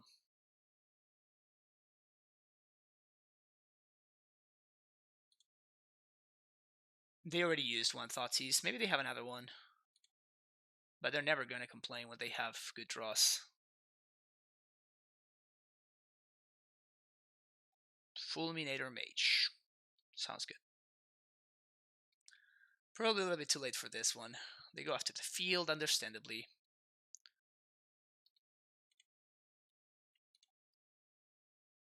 bolt the zombie? Yeah, okay, so bolt the zombie, attack the Karn. We can haste the Wormcoil, which is nice. Right? Yes, yes we can. Lol. I mean, at this point, we just have so many haymakers.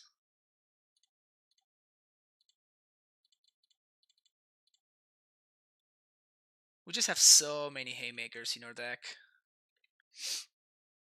Of course, my opponent is going to say how lucky I am.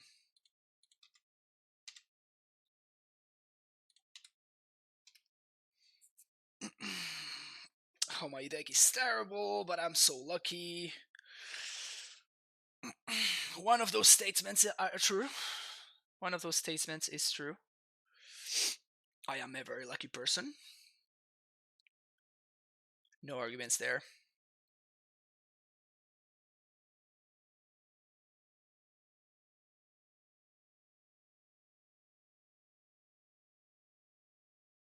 Wormcoil in this deck, ha ha ha ha ha.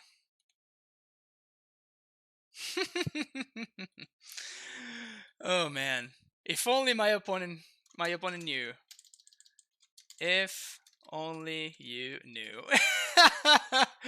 Say hi to chat.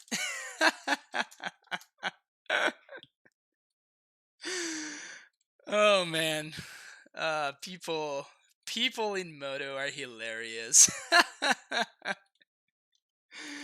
91 people are watching you salt off right now.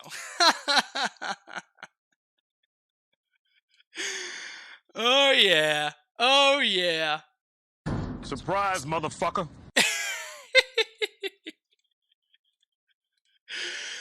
I shouldn't. I shouldn't make fun of people. I should not. Except I will probably continue to.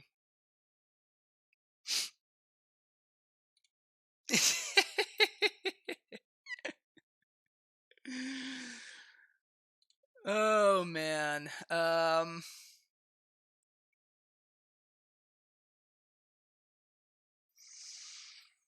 So I could ballista. I think I'm going to.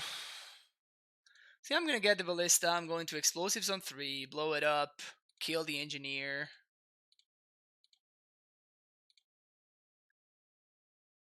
And then swing with the Wormcoil, forcing my opponent to chomp.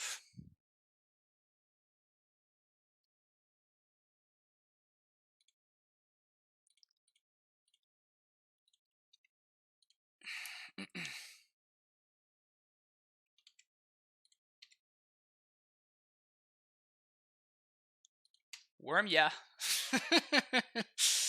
Worm, yeah.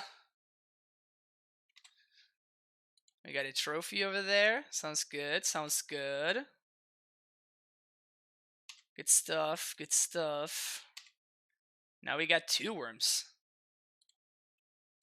And now they know the ballista for they know about the ballista for next turn, so they know that they need to like find the discard spell right now. And they also need to answer one of these worms. All right.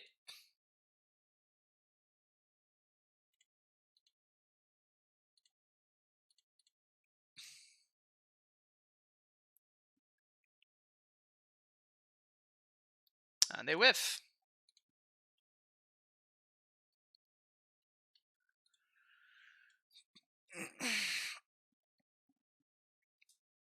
Anyway, people know that you're a stupid player that just kicked your ass. This is hilarious. This is hilarious. Alright, Davix975. Stupid player that just kicked your ass. Alright, 90% win rate.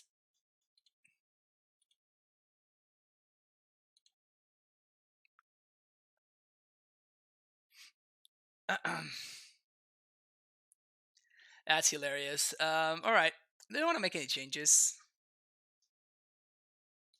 Once upon a Karn. There we go.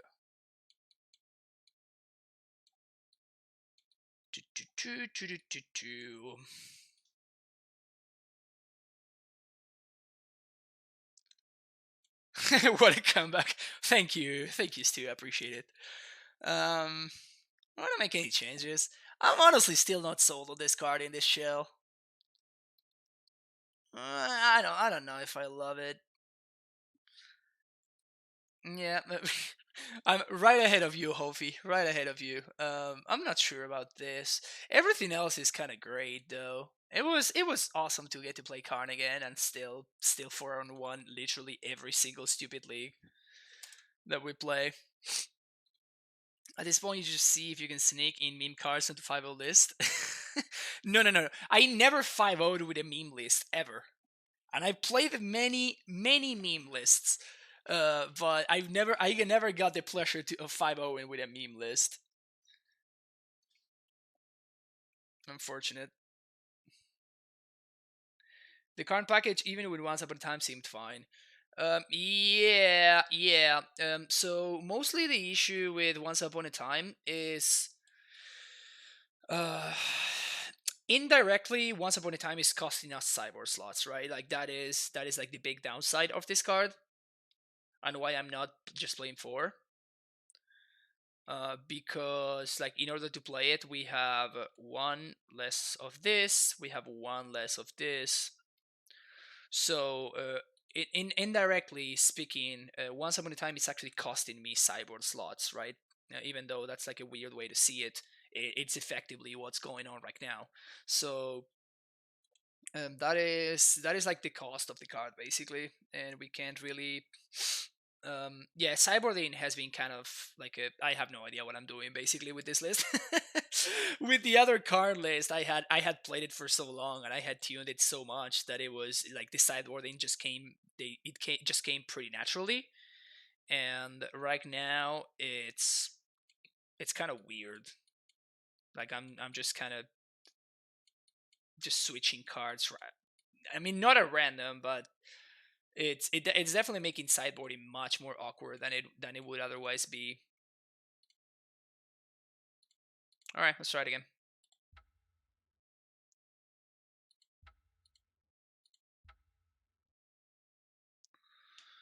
Cyborg is easy. It's that specific cards are bad in specific matchups. Once upon a time, it's a cantrip, so it's always good. It is, but we can't just consider. Oh yeah, we're playing Once Upon a Time, so let's just like shave 2 lands or something, because again, you can have like a 1-lander, and and you played an amulet on 1, and then you draw Once Upon a Time, and it's just like, well, that's not a land. I wish it were a land. Can't keep this. Yikes. I feel like you're gonna have to keep this.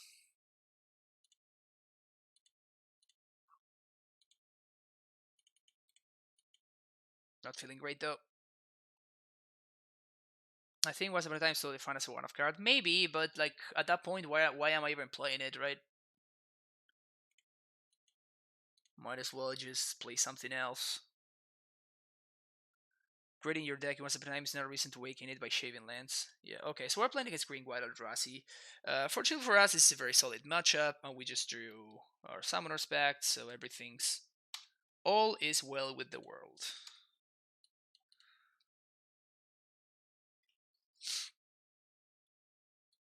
Also, all of our lands ETB tapped, which is pretty bad beats. This placer or that placer. All right. Hmm. Hmm. So basically, neither of these cards speed up my process. So I'm just gonna get the semi-growth chamber. That kind of sucked. But none of those, like, Azusa didn't speed up my Titan, and neither did the Gracer, so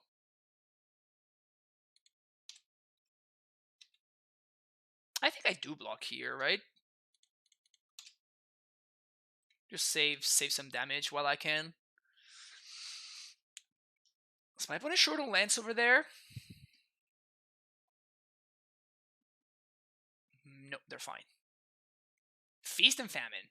Brutal. Alright.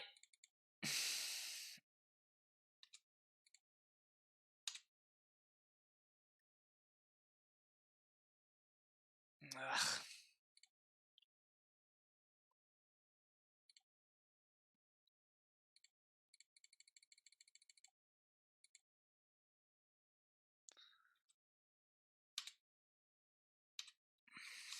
So I think I'm pitching this gemstone. I guess we're gonna see what my opponent does first. I thought not would be pretty brutal. You let him untap. What do you expect me to do?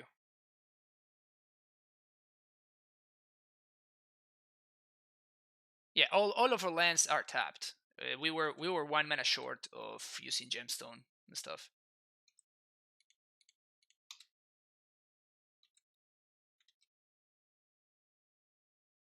Yeah, I can block it with this. That's what I'm trying to do. That's exactly what I'm trying to do here. If my opponent has a thought node, that would suck, but everything else we should be fine.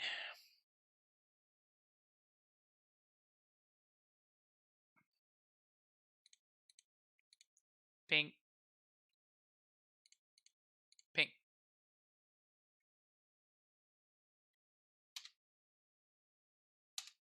Wow, no equip? That's weird.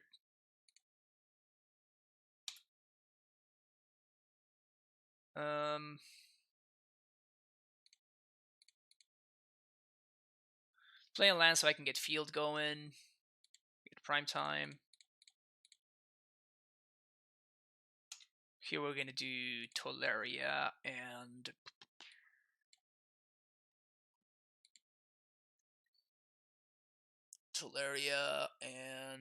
I can't get a bounce land because otherwise I'm not gonna trigger field. So I think I just get a stronghold.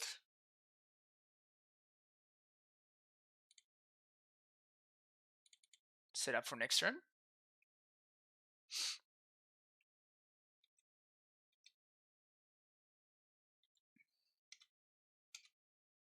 So I'm assuming that they have a Path to Exile here, and that's why they didn't equip. But if they had Path, they should have probably passed before the trigger resolved in that case, because they know that I have field in play.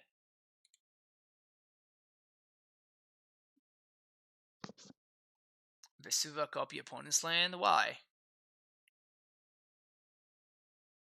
It doesn't really do anything for us. I'd rather have a Stronghold because I'm going to be flashing in Garrison EOT. So I think I'd rather just have Stronghold for just do nothing. My opponent just does nothing. Okay. I mean, they can't Karn me. They can't Karn Lattice me here.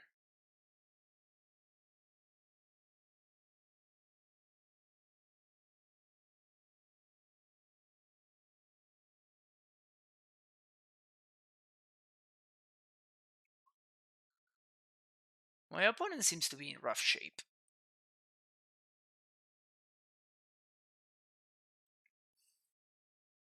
Okay. I figure it out.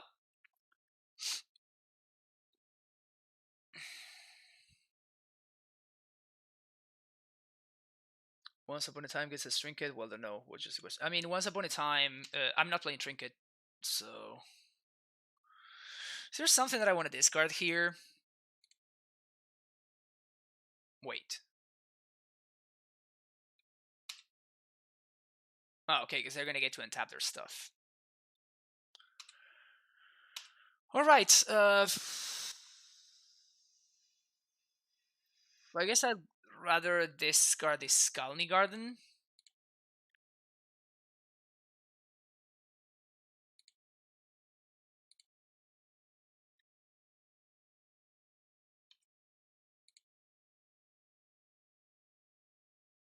We have triple green, so no, I don't need to worry about that.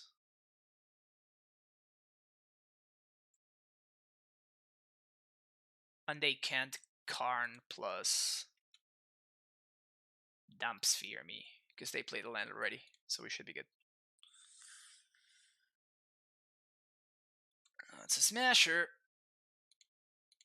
Smashy smash.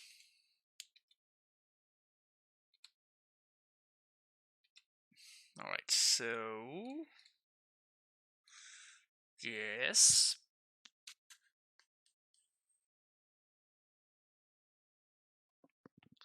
So, 1, 2, 3 to transmute.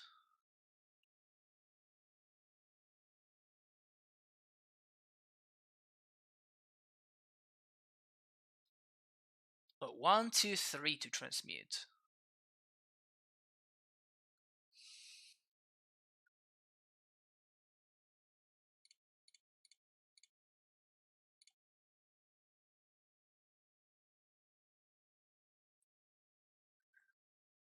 I go fetch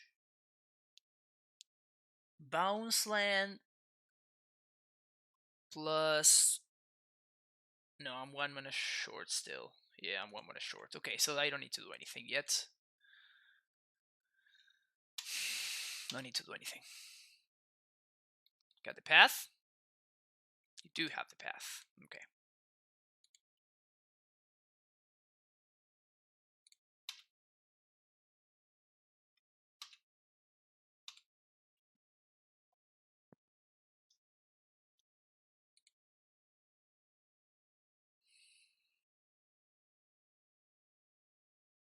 One, two, three. 1, 2, 3. So I can play out the explosives. The problem is my opponent has a Karn. They play it out and I get wrecked. So I think I'm just gonna play a land.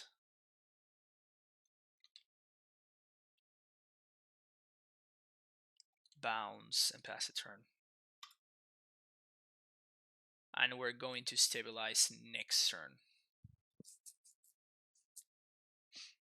Yeah, we're gonna stabilize next turn.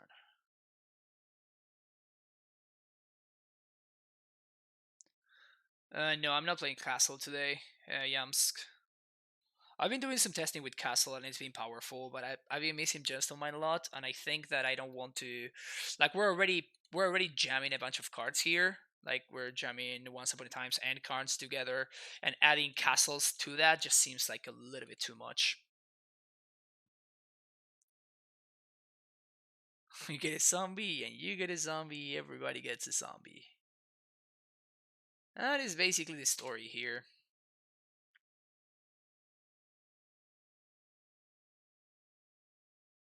So opponent's jamming with a smasher. Probably gonna blink a Sombo here. Okay. Cycle Canopy, okay.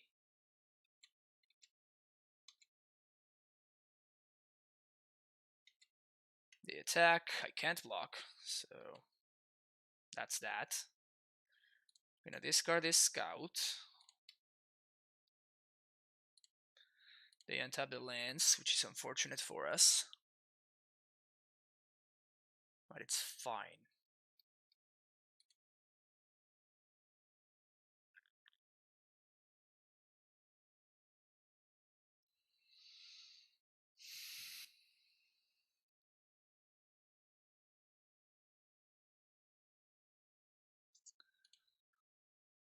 I mean, are we considering, is this supposed to be a big mana deck? It doesn't seem to me. This is just a mid-range deck in my eyes. Like, my opponent could be playing this, or they could be playing John. It's basically the same. Or like Banned Stoneblade or whatever.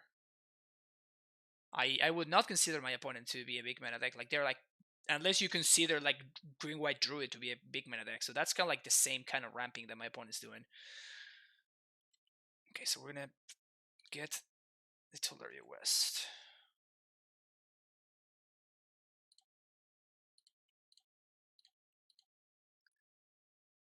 Transmute for Pact. Pact. Prime time.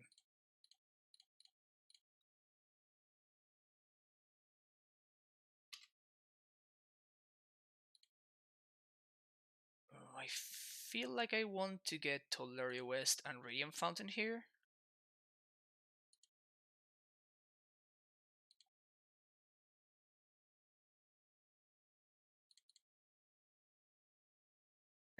I can go for haste. I think I gonna have to go for haste, right? If they have another path, they have another path. I guess they can also blink me, but that is much less worse for me. Yep. Much less worse for me.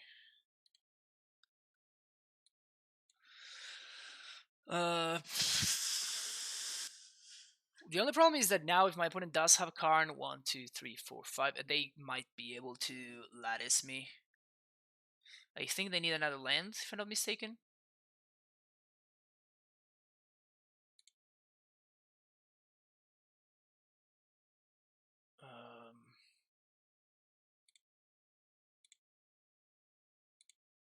Let's double the zombie production.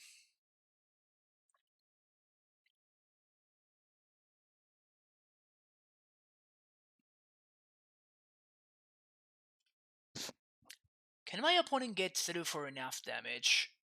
I don't think they can, so I don't think I need to bounce the fountain, which means I can bounce this cruel turf.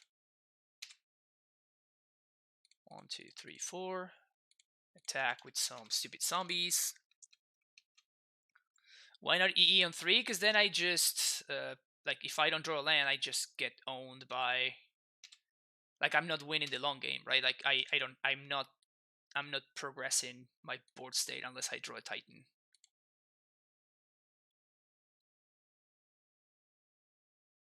I'm covered from Damp Sphere, so it's basically if my opponent has land plus Karn, they can kill me.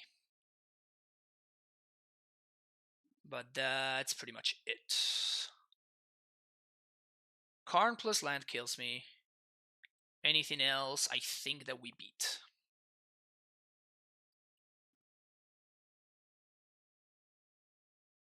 Very close to this. I was planning to try this week. How is it feeling? We 4-1 the first league, and I had the win, and I just misclicked on in game 2 against Goblins after we had lost game 1. So we could have gotten to a game 3 for sure, but it has felt good but weird. Like it feels good in the same way that the previous Karn list felt awesome.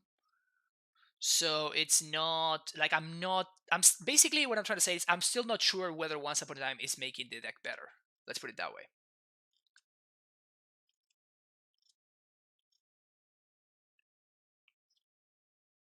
Karn kills us because my opponent plays it pre-combat. They play another land. They attack and tap all their lands. They go get Lattice and they Lattice lock me, and I die to my pack trigger. That's how Karn kills us.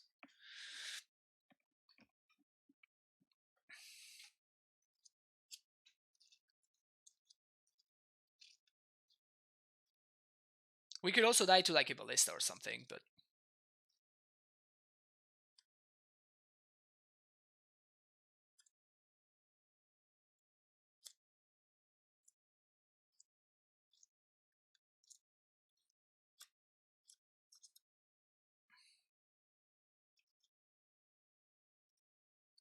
Night of Autumn.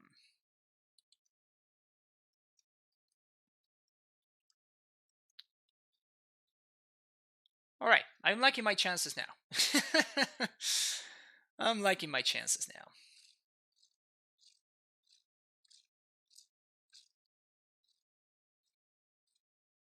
It doesn't seem like my opponent can blink this enough to make it matter. Like I'm just gonna have so many zombies. Steerings into. Wow, if my opponent had, I guess they didn't see the line that I was describing. I mean, this is just fine because we're just gonna discard the Urza to the trigger. Like this thought not serious, actually not bad for us. My opponent, that's a pretty gross sequencing mistake, honestly. Like my opponent basically just let themselves no outs to. They locked themselves out of the out that I was presenting earlier. That is with Karn, we're still saying I have a pack to pay for, Scott. So I would die on my upkeep. Yep. No.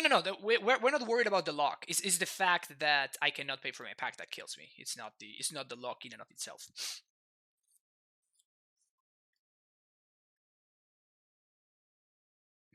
1 second. I think this is my wife's cousin that's calling me right here. Hang on.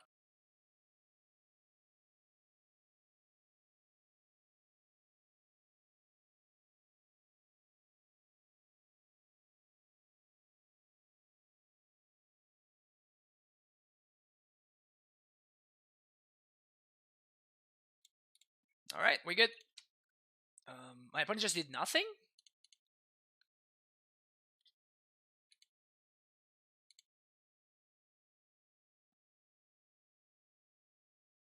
Weird. Okay, so we're gonna pay for Pact. Transmute for explosives on 3. Play it out. Transmute, so 1, 2, 3. Yeah, we should be fine.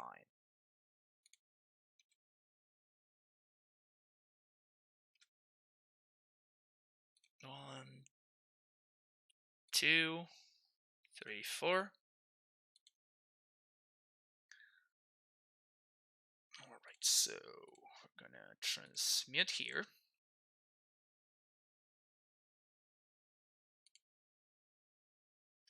Alright, 1 second, we'll be right back.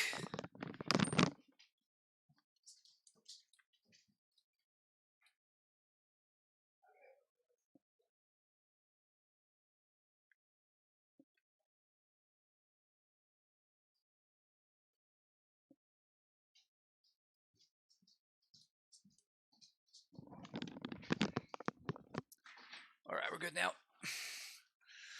1,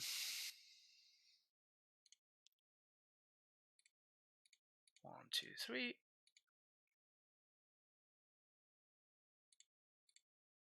Crack, force my opponent to do something.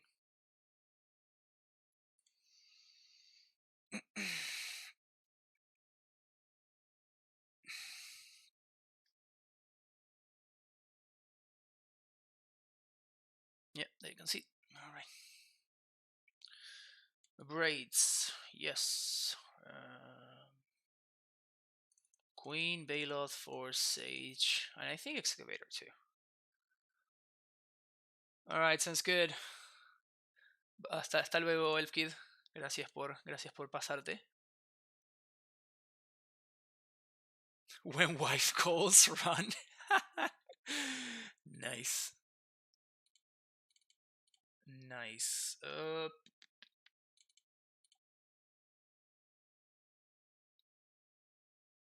Kind of feel like I'm gonna take out the Gracer.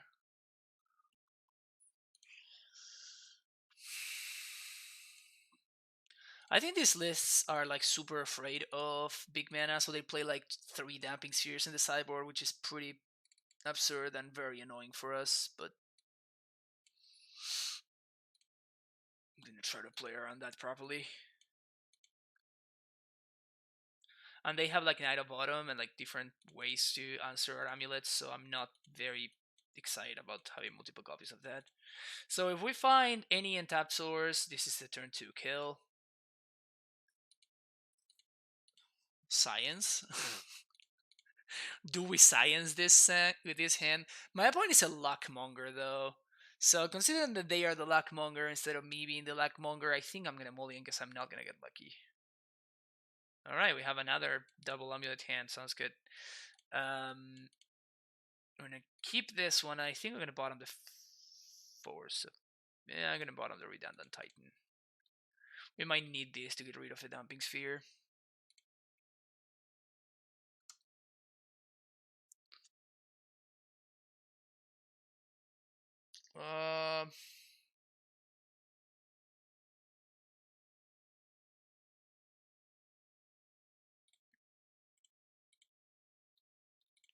Not exposing the amulet. Next turn we can play both amulets anyway, so. Yama Killer with the host. Thanks everybody coming from Yama Killer stream. We're playing some amulet like we often do here. And we 4-1 the first. Oof, brutal. We 4-1 the first league. And now we're currently. This is the first match of the second league, I think. Yeah. It is. Alright, so I just denied myself a turn 2 kill because I didn't want to expose my amulet on turn 1. Thought not. What do you got, OP? What do you got? It is a thought not. Alright, so if we draw a Titan off the top, we win. Oh yeah! Teacher of Humility, thank you for the follow. Oh, I named Eldrazi. That's hilarious. I was talking to the people in Yama Killers, to the newcomers, and I totally did not realize that I named Eldrazi. All right.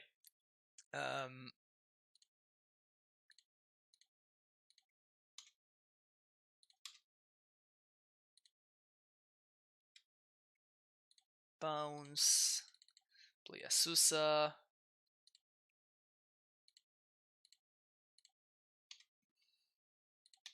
Double Amulet is so insane. We're gonna play Karn here. And I think we kind of have to...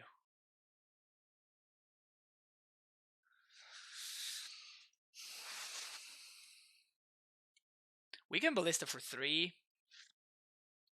We kind of have to work on though, right?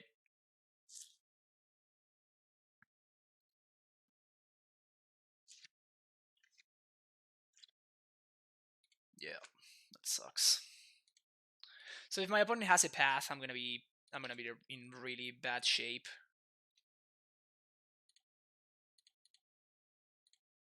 If my opponent has a path, I'm gonna be in pretty bad shape. But if they don't, though, we're gonna be in great shape.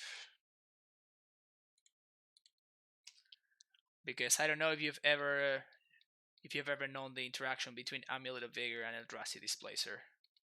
Let's say that this interaction does not benefit my opponent. We can lattice then force Vigor the threats. No, because I can't pitch cards to force when after I lattice. So I can do that next turn for sure. I can do that next turn for sure, but I didn't have enough mana to do everything because I would need to hardcast the force. They did have the path. Brutal.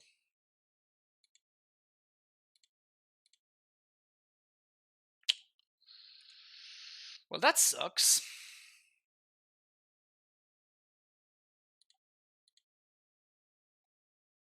Maybe they don't attack Karn? Maybe they don't attack Karn with both? Ah, my opponent saw the line. God damn it.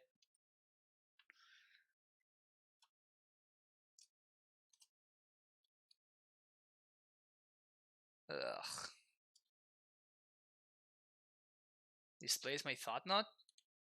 That's cute. Alright.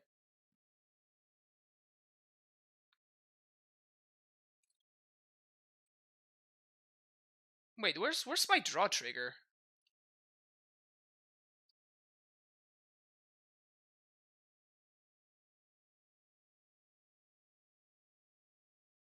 Where's my draw trigger?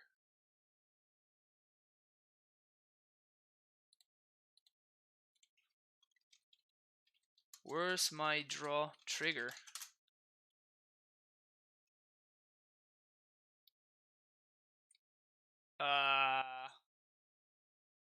Excuse me? Excuse me?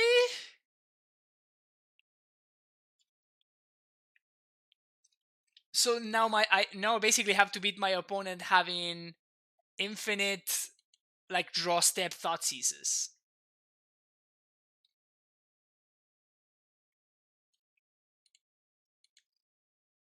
Moto?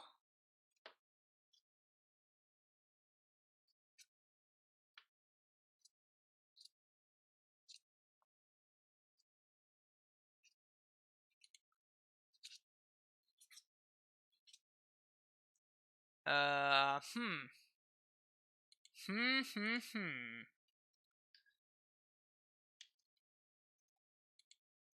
Will my opponent abuse the bug?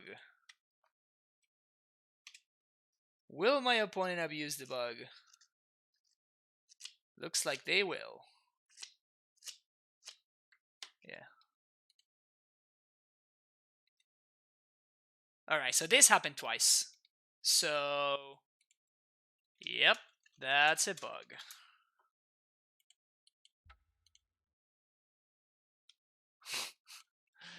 I can't beat that.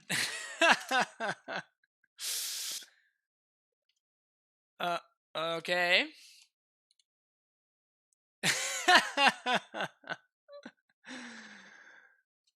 Okay, so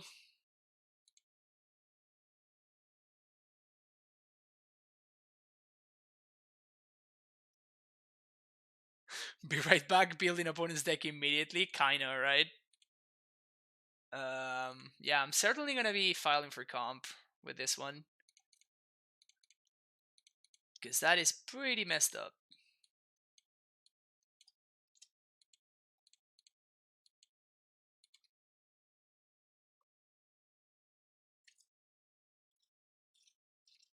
Yeah, I mean they should, but it's just like, yeah, I don't even know. Like, what is that? When you know that there's like an interaction that should not work that way, and you're using it, what, how, what do we do there? What is that? Can turn to Azusa here.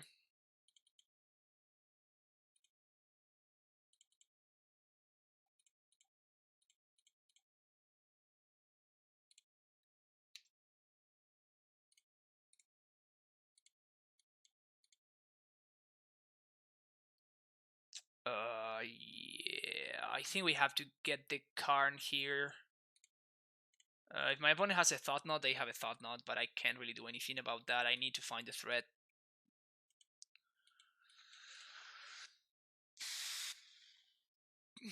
They do have the Thought Knot. Alright, that sucks. Yeah, I know, it's just weird.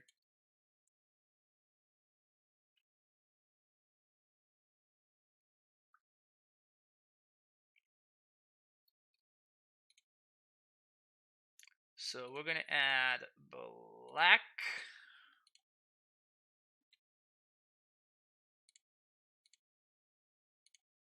Blue, red, white.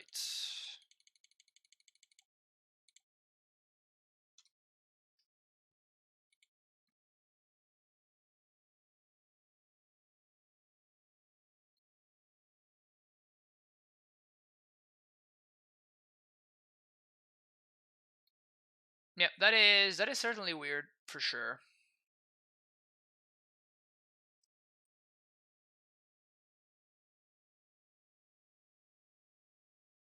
Yeah, Hades. I think it's just a moto bug.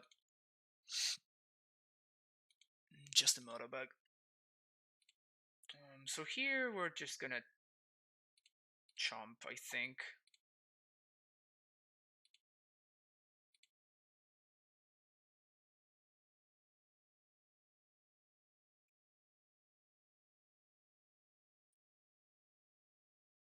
Alright, so they have a displacer.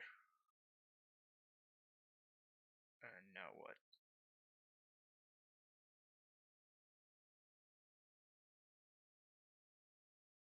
Birds of Paradise. Alright, so end step, we're gonna kill the Thought Knot. Now we draw a card, alright. Interactions working the way they are intended to. That's pretty good. It's pretty good. Now we're gonna pass the turn. Do we want to? I don't think I want to destroy the Eldrazi Temple.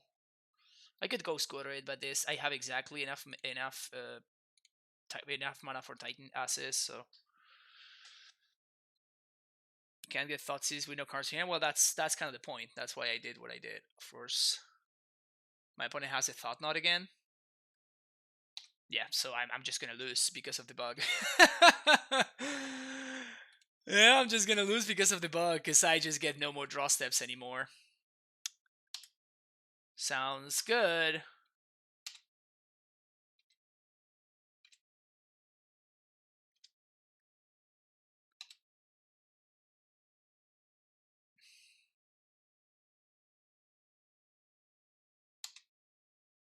Yep. It just continues to work that way, so...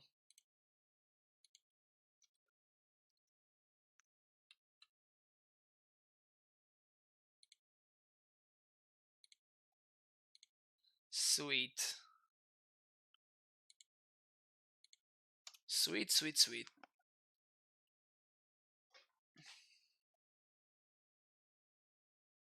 Yeah, I mean, I basically am denied of draw steps for the rest of the game. I can't even draw 2 good cards in a row because I'm not going to. So that kind of sucks. All right. Well, that really sucked. That really, really sucked. Losing to a Motobug, definitely not where we want to be. But yeah, I'm certainly gonna be reporting that because that is fucked up. If you're playing a deck with Thought Not Zero and Eldrazi Displacer, now it's your time. Do your thing. Now is the time to abuse that.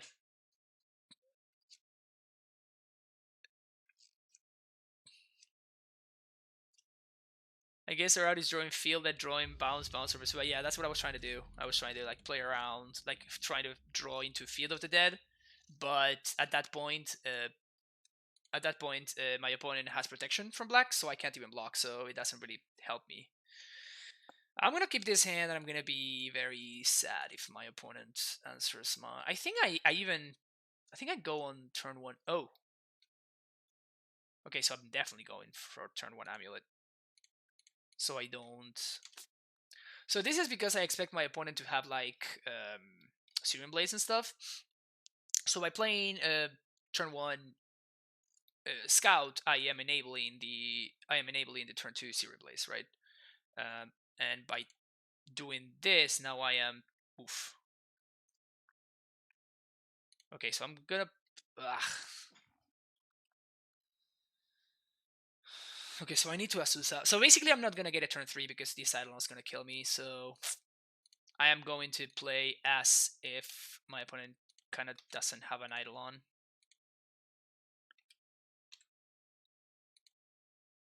And I need to Steerings. Oof, that's a painful whiff. That's a really painful whiff there. Um,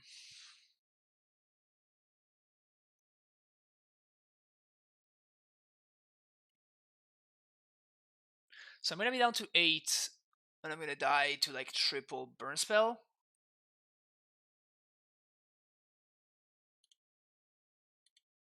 Alright, so I need to draw a Titan off the top. So I'm assuming this Asusa's dying. If this Asusa is not dying, then I'm not gonna chump. But there it is. Alright. We might still be fine if we find Titan off the top. Another Goblin Guide. Titan. Nice. Can I percent lethal this turn? Play second amulet. Yeah, I think I do, right? So play amulet. Cast Titan. I get Gemstone plus Stronghold. I haste Titan. I'm gonna have Gemstone untapped. And then I get another Turf and Sunhome and I kill them. Yeah, we're gonna win at 1. Sweet.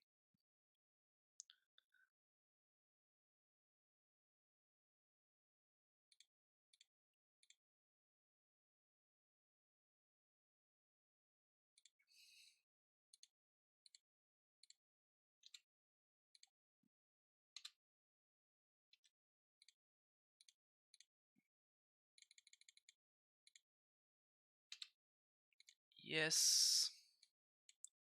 Stronghold. Gemstone Mine.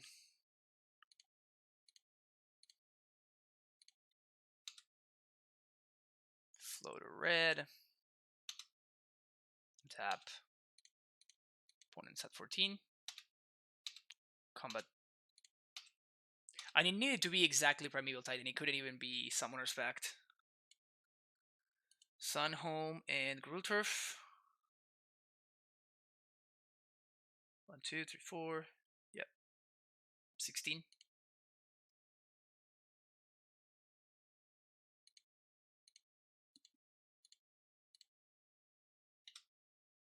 Float. White. 1. Double strike this bro. 16.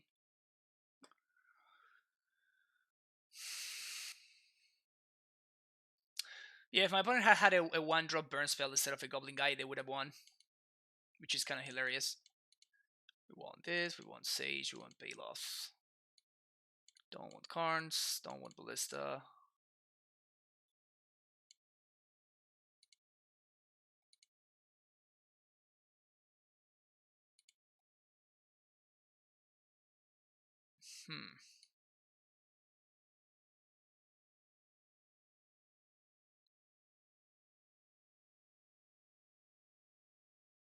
Yeah. Alright. No Wormcoil. No, I think Wormcoil is a trap against Burn. It's so easy for your opponents to play around the Wormcoil. They can do it by like blocking and bolting their own dude. They can do it by like it basically gives them a target for smash to smithereens. They can bolt their own dude. They can also skull crack you. They can path it. Like Wormcoil is a trap in my opinion.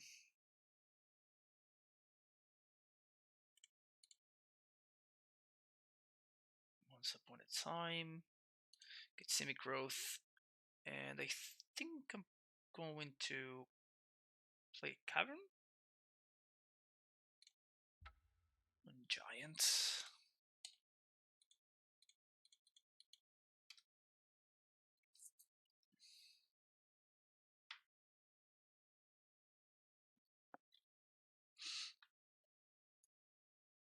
Swift Spear. Goblin Guide.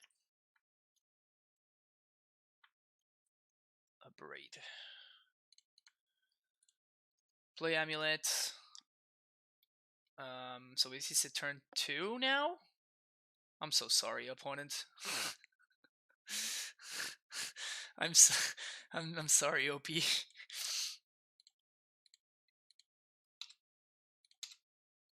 Yeah, usually when I have the turn 2, it's just like I do spend a second trying to figure out. There's not like, okay, did I draw any of my lands? Is there any way that I can get wrecked here?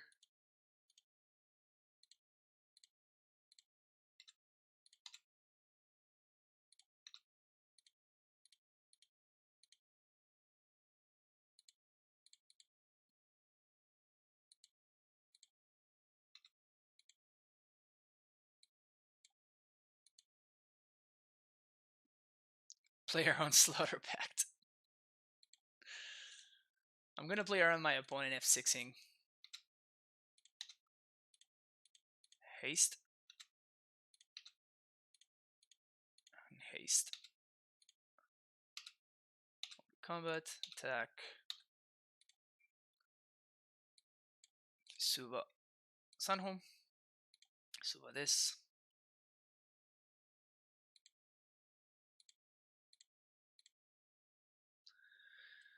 Getcha.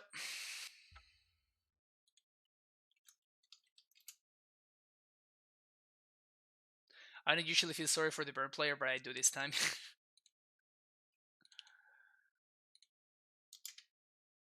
Brutal.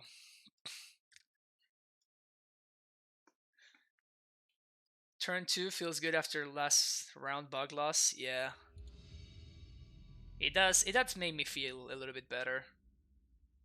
Gross, I love it. Yeah, double amulet hands are pretty silly.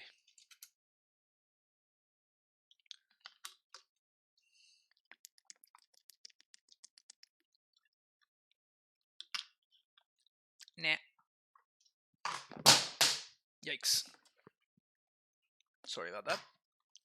My bottle fell. To be fair, like actually, it was necessary for us like the Once Upon a Time was actually necessary for us to win the game. So I'm gonna keep this, and I think I'm gonna bottom the Grazer. Yeah.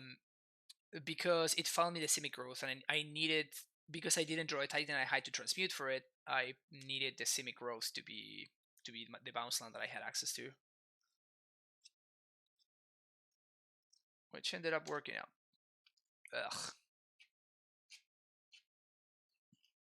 Feels like we're playing against the Urza. Yeah, we're definitely playing against the Urza Karn list. The Karn something. Oof, that's strong.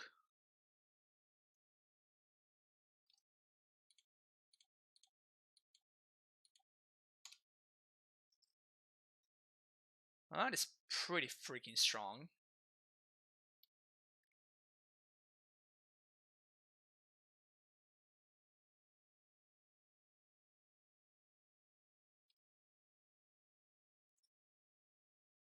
All right.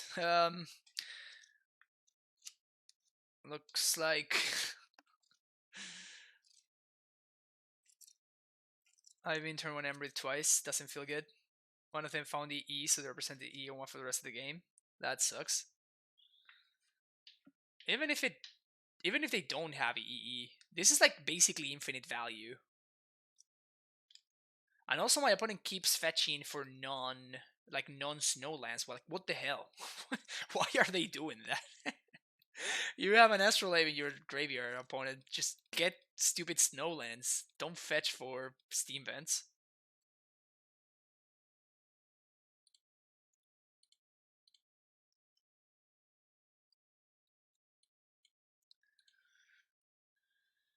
Alright. Well, explosives doesn't really do anything, because whatever I explosives away, they can just get it back, so literally no use in me trying to do that. So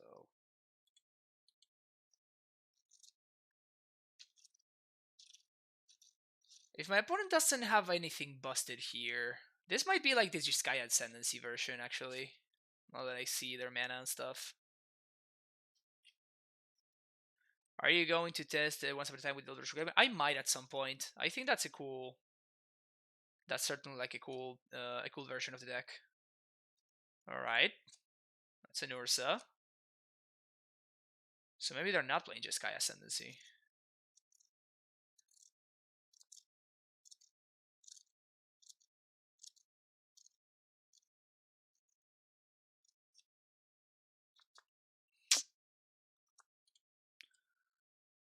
So this means that this draw basically means that I can't actually kill right now, which sucks.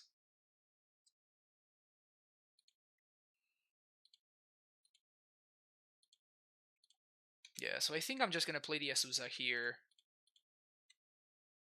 Make my land drops and not expose the amulet. I feel like the only way that I can win here is if my opponent like somehow doesn't go for whatever it is that their deck does. And I surprise amulet them. So I need to top deck exactly at prime time. The true is a nice tight turn 3 curve. Yep. My opponent's deck is firing in all cylinders right now. Still no idea why they hadn't they didn't cast this Astral like 2 turns ago, but still.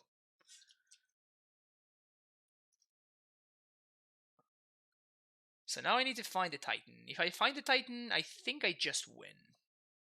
I actually don't just win because my opponent has blockers, so that sucks. So even if I find the Titan, I don't just win. I still need to kind of like work things out. Just subbed again. Do you see it on your end? It's not popping up. No, I didn't. It should have showed up, right? Like it should have said. Like the notifications just didn't go off. If that's what you're asking, which is weird. But thank you so much, Oakless. I expect it to like go up soon. Then I guess. Thanks for this description. Welcome back to the Primetime Stronghold, Oakless. I appreciate you being here. Alright, draw 2.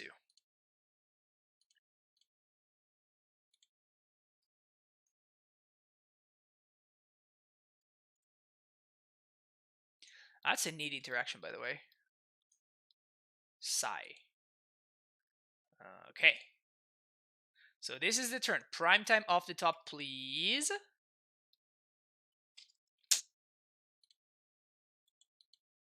Alright, we're gonna concede.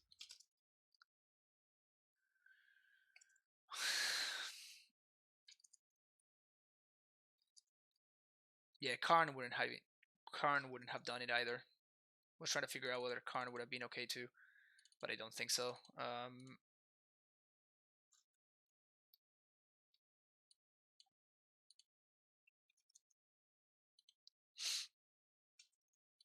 Go Squatter, come out. It's too bad because I thought that we weren't. Oh, uprights. I'm dumb. Yeah, these cards are good. I have a lot of cyber slots here. Yep, because there's 3 great cards that I'm not bringing in. That's why there's so many free space. That makes more sense. Steerings, we can tide out the Gracer.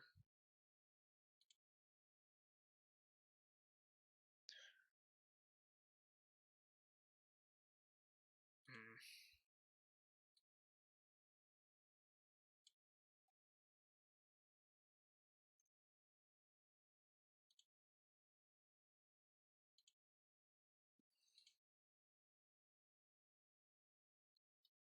I feel like I do want Karn in this matchup. Lattice is just bad against Urza, right? Since they can just tap literally every permanent they own for blue mana. No, Lattice actually locks out. You're talking about Stony Silence. Like, oof. Like, the Karn effect doesn't do anything, but Lattice actually locks them out. Lattice means no so no activated abilities can be used from artifacts. And this makes Urza an artifact, so they can't activate the abilities from Urza.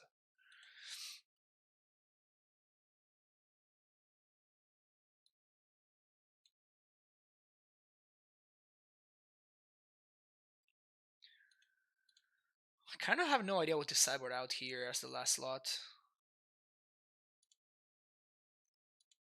It feels like another Summoner's Pact, but I'm not sure. Maybe an Amulet? Nah, I can't sideboard out an Amulet. My opponent's playing the combo version. Yeah, maybe. Yeah, I think you're right. Steerings is just better than Once Upon a Time here. That just feels so bad though. Just having one Once Upon a Time. Once upon a time, not twice, just once.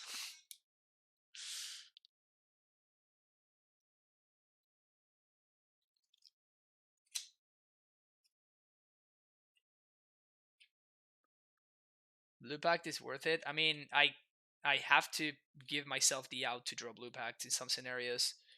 Yeah, we're gonna keep this. So this is potential of a turn 3 Titan. Whoops.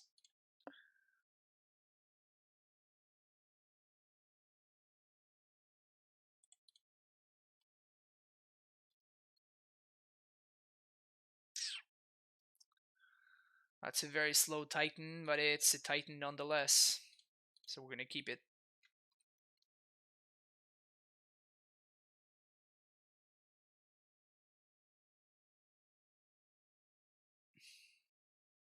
Blood Crypt? What the hell?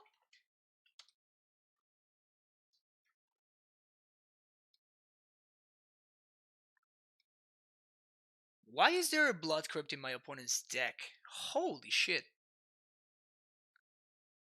How? Why? How? Why? And how? And why?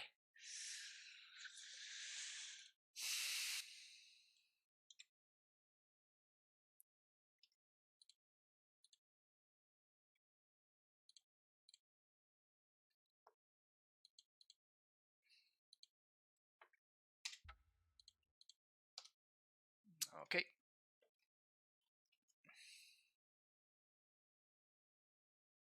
So hopefully my opponent plays a very important artifact that we get to destroy with Rex Sage.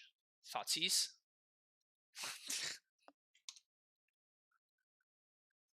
What is my opponent even playing at this point? I have no idea. Just play all the sideboard cards. It doesn't matter. Astrolabe's gotcha, bro. Astrolabe's gotcha. Just play whatever you want. It's fine. Don't worry about it.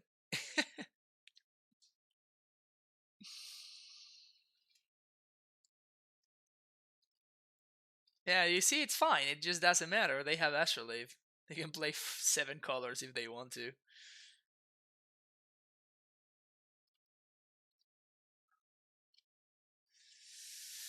Oh, this is so brutal. This is so brutal because Karn cost me a land drop, which is huge. But I think I have to do it.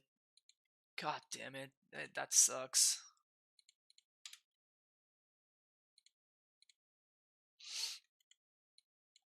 Even before my opponent has, like, Force of Negation or whatever. Okay, so I can't really do anything, so I'm just gonna plus on nothing.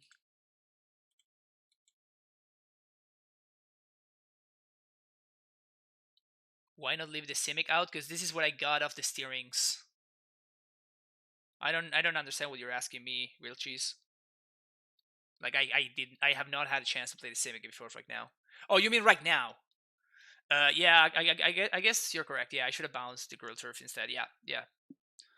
Yep, you're good. You actually are right. You actually are very, very correct.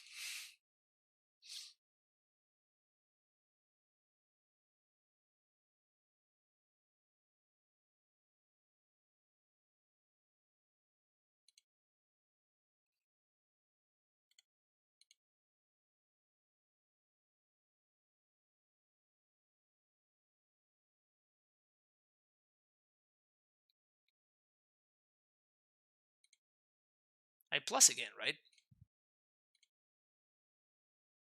Just keep on plussing.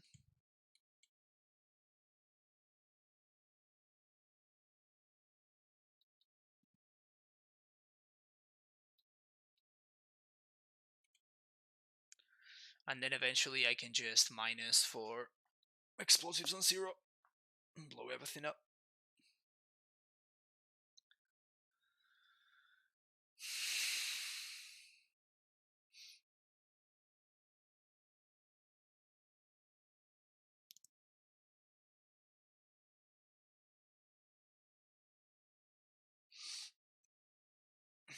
Karn being huge right now.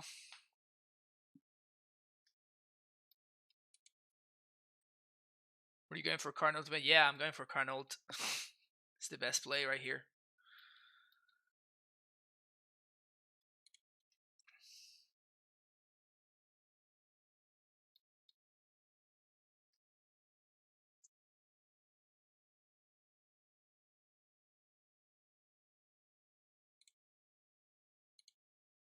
Okay, so we're gonna transmute for Summoner's Fact. And if my opponent has Eagle Blinding Blast, I am actually in trouble.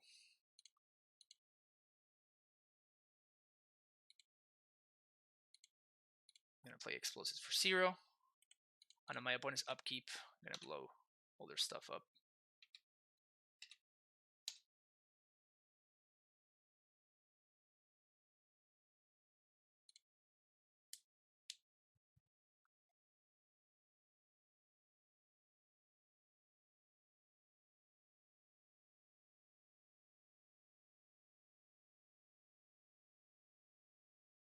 Well, I guess I'd rather just wait, right? Here they're gonna sack a couple of Thopters, that's fine. Yeah, I think I just wait. I don't need to do it upkeep.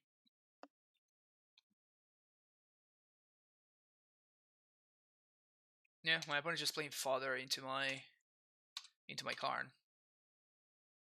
So this is good. And in fact, I don't even need to blow it up when my opponent attacks me, because that's not lethal for the Karn, right? So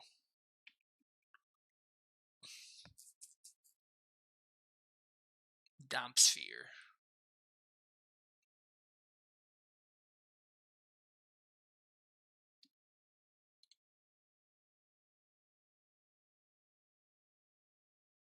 I was certainly not expecting this one.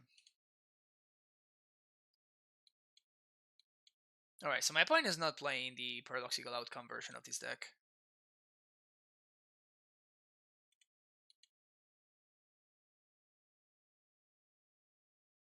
Now we know. Well, good thing they didn't like damp sphere us, with in an awkward spot or whatever. 'Cause I would have certainly not played around it at all. So, um,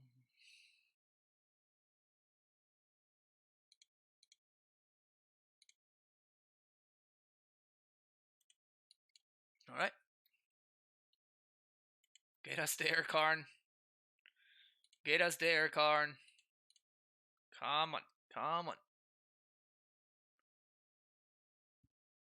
Oh, Loyal Lobster, I know. I know that damp sphere is very common. In fact, they play it main deck.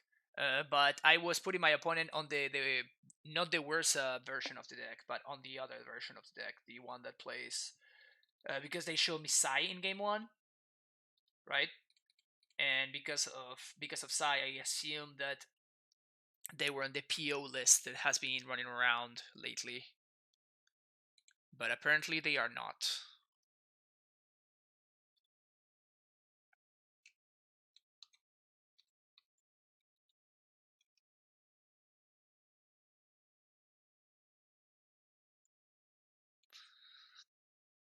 Nice. So I guess that I'm gonna minus for Ballista here, right? Now that I know what my opponent's up to, so I just play Ballista for 2. My opponent can't attack anymore, and then I can play another card on the following turn, maybe.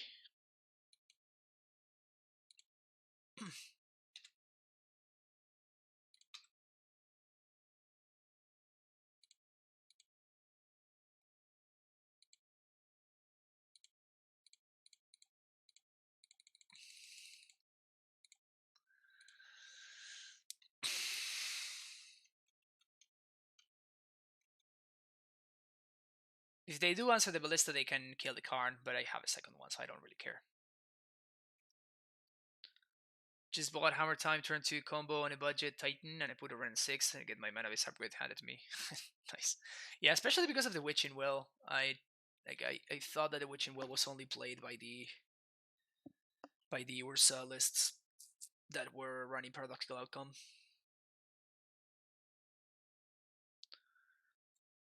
Yeah, we can certainly plus on the Damp Sphere next turn and then kill it. That's a pretty heads up play actually. I hadn't thought of that, but it certainly works.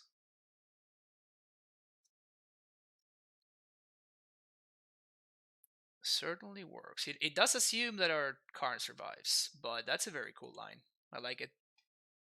Yeah, I think I'm actually gonna do that if we get there. Like if my ballista doesn't get answered.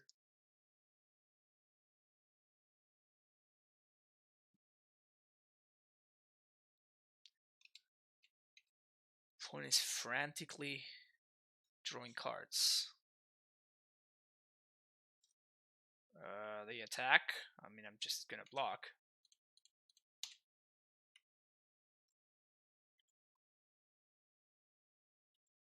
Make sure I pump. No, because if I do that, like I can resolve a Titan this turn,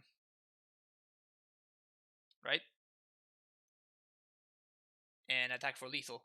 So that seems good.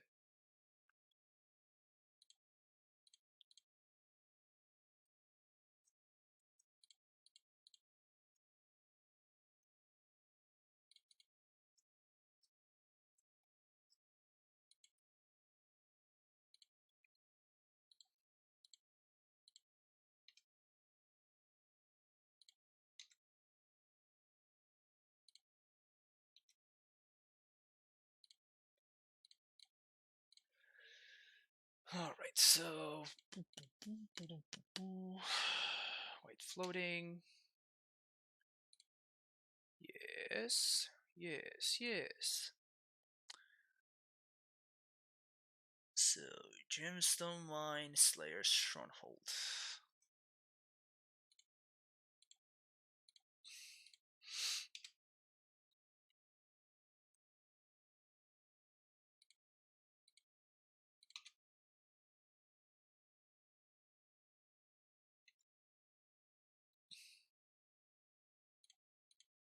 Karn is so sweet.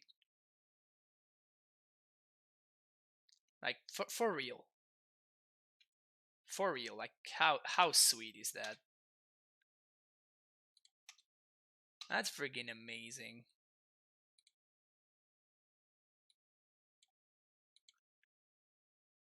That is a freaking amazing.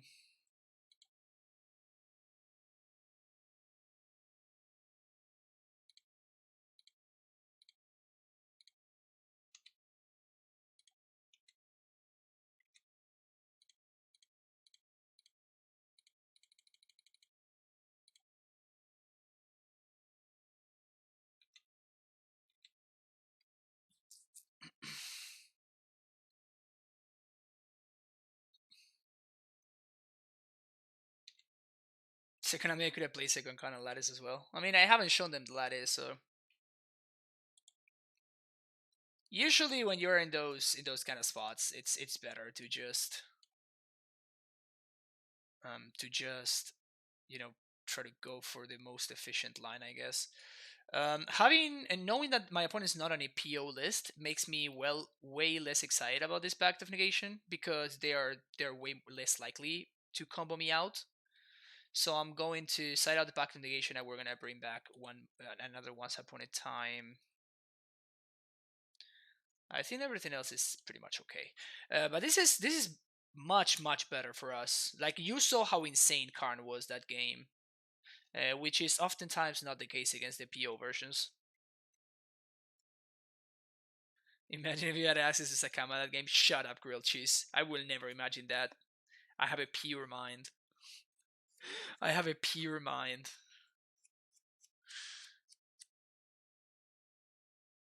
Never going to imagine Sakama. Sakama's a meme. Sakapa.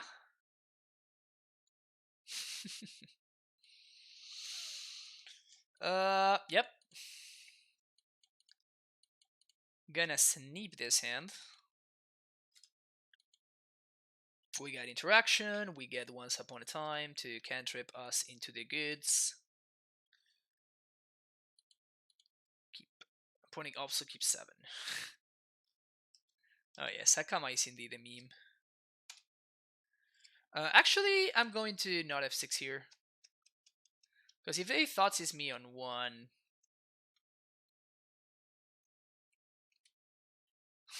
God damn it. Tolaria West is what you should name opponent. Tolaria West. Karn the Great Creator is another good option. Those are the only possible options. The blind pay... Okay, Karn is fine. The blind Pything Needle is rough. So first we wait to get the most information possible. Then we cast Once Upon a Time. And then we whiff. God damn it.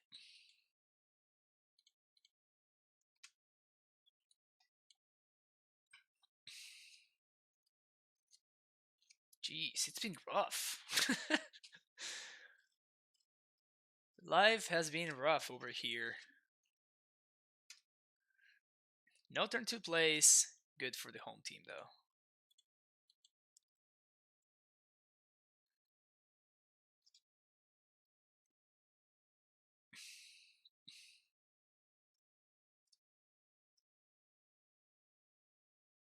Jeskai Ascendancy. I kind of assumed that my opponent wasn't some kind of meme there.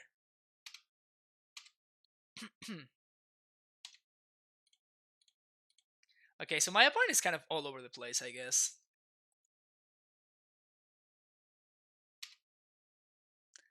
We have arrived at that conclusion. My opponent's list is all over the place.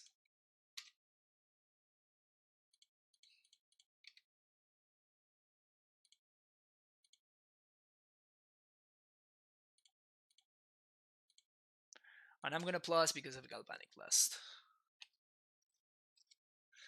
So if my opponent tries to go off with like Emry or something, we can Karn minus for Tormod's Crypt. That's one of our options. We also have explosives for up to 3 next turn. Damn Sphere. Damn Sphere is just kind of fine right now, actually. It hurts my opponent more than it hurts me, honestly. Like, it's going to be much harder for them to go off with with Ascendancy with the Damn Sphere in play.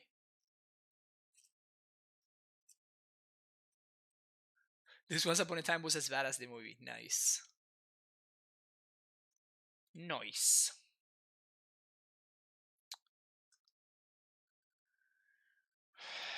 Poggers.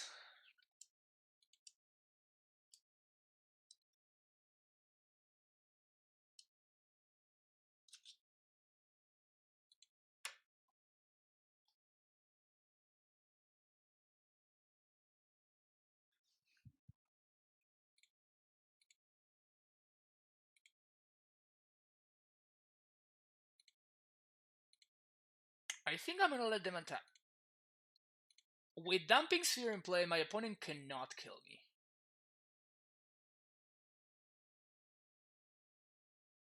And if they don't do anything that threatens to kill me, I can just wait one more turn and just hardcast this force.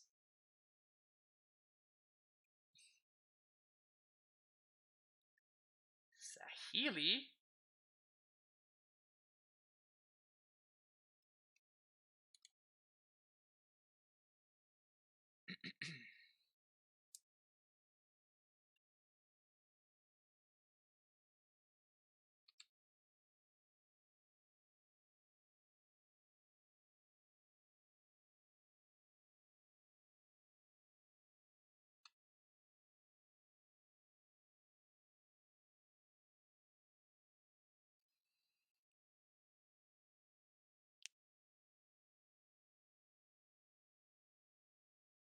Yeah, so this is pretty much about it, right?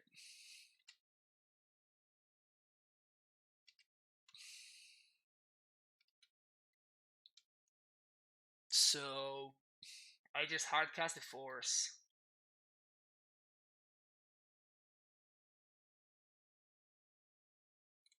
Yeah.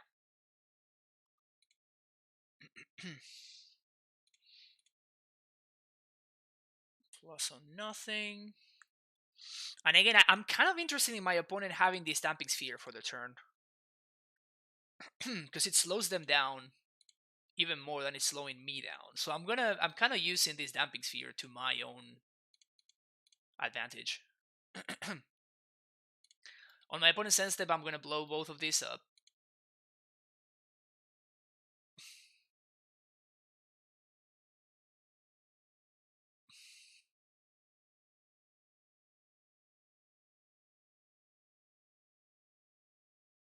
They have a Thoughtseize. Alright, so now I need to blow them up.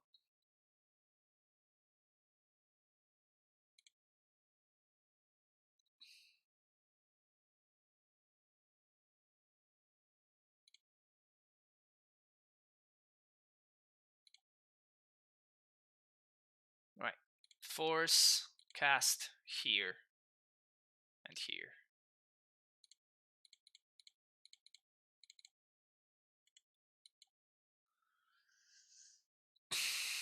I could have plus on Opal, you're right. Yeah. I honestly, I just missed on the fact that my opponent had an Opal in play, if I'm gonna be honest. So Karn's still at 8. He's gonna get attacked down to 3, down to 6. Opponent does take the prime time. We do get to blow up zeros next turn thanks to the explosives. My opponent has only one card in hand. They don't even have mana to activate the fair.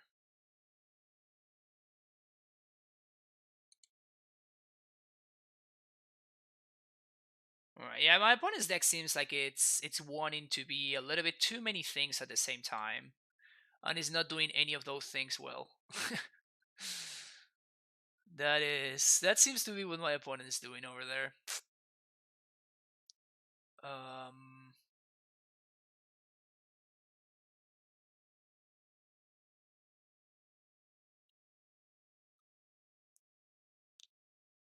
so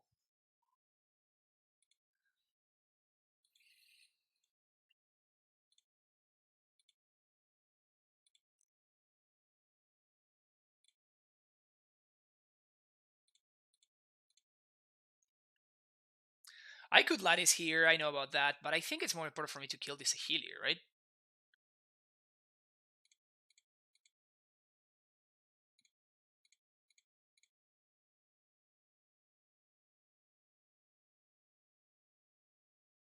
Is it? Yeah, I guess I'm just gonna explosives on 0. Never mind.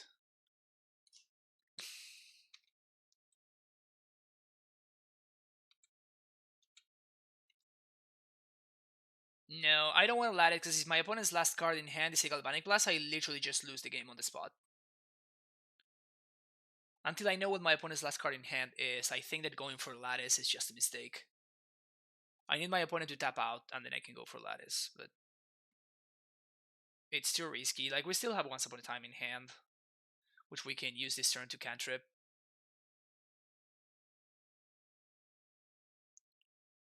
Lol.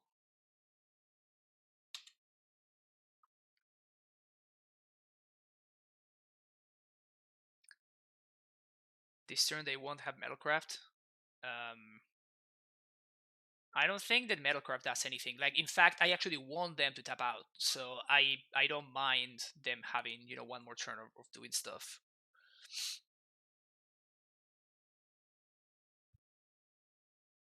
Oh, the last one deal 4. Oh, you're right. I guess I can go for this turn. So I play, I block. OP down to, Karn down to 5.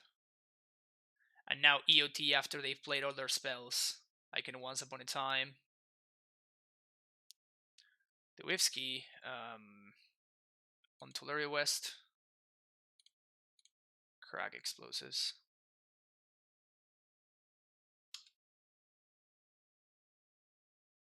Alright, so now we can actually go for Lattice.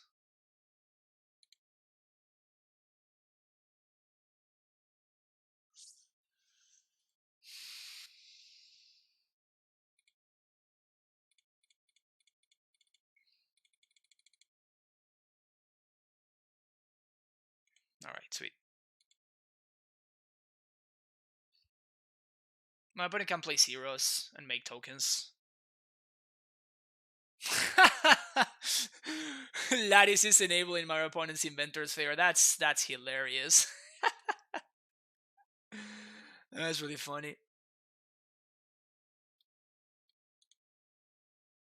Alright. Got him.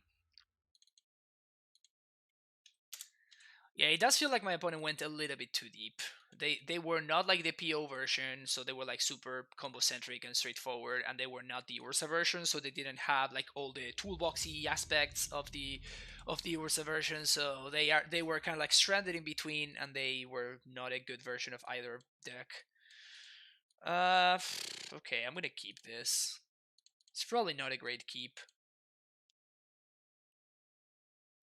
but it could be a great keep. Yeah, when you grow up, Squad Chief, when you grow up, Chief, you might be as good as I am. Patience, young Padawan, patience. You can learn how to whiff super hard like I just did. Okay, so I'm gonna pick the Cavern. It has more upside if we're playing against the control deck. Wow, look at the read. The blind read.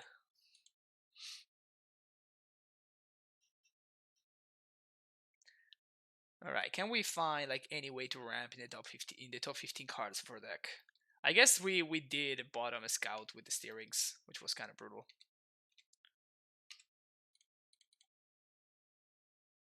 Ugh. I guess I'm. Nah, I guess I actually have to take the scout here. You see? You see how good I am? This is what being good is about.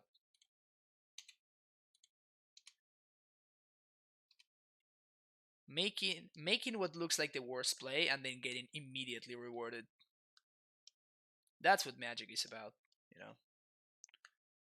Alright, Path my scout. Path my scout OP, I know you want it.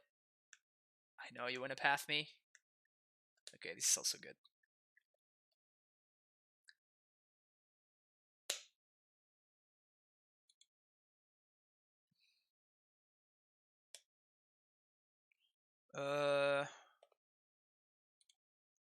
Yeah, just Karn you, I guess.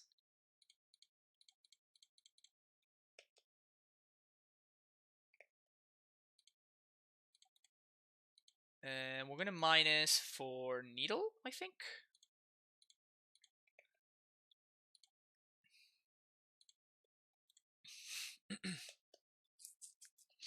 Get guaranteed value from Karn.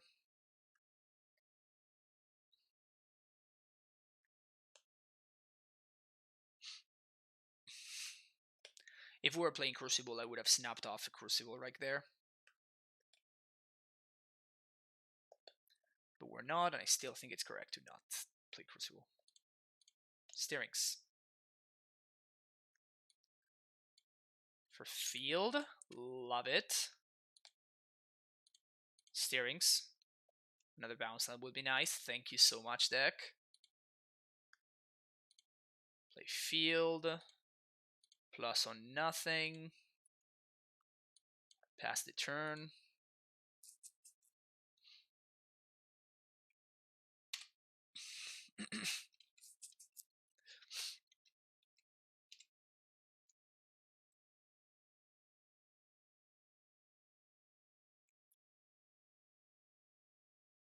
No need for me to name anything on the blind with this needle. You got time. Teferi, Time Rubbler. You got it. Minus on my scout.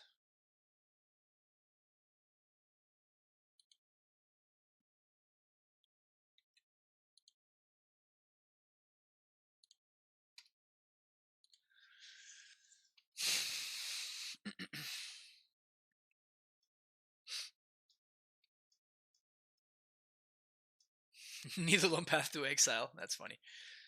Play Amulet first. They do nothing. Okay.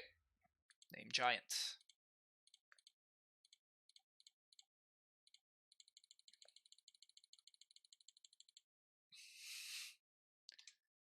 Make a prime time. Oh, path and response. Classic.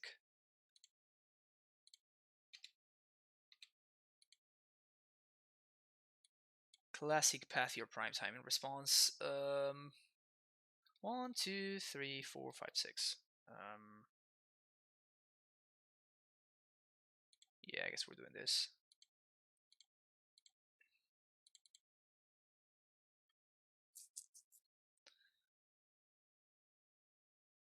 Playing my land already. I don't think I want to needle the fairy, honestly.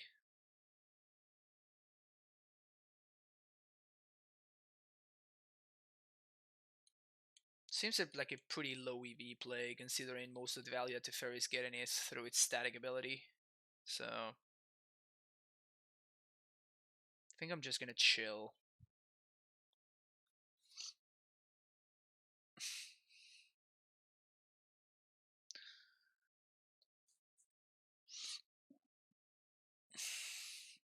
I'm really tanking about whether to let these triggers resolve. There we go.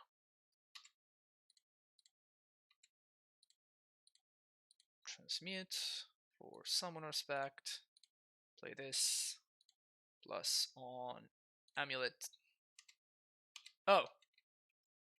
I totally forgot that the Amulet was... I wanted to attack the Teferi with the Amulet. Whoops! Whoops! Bad beats.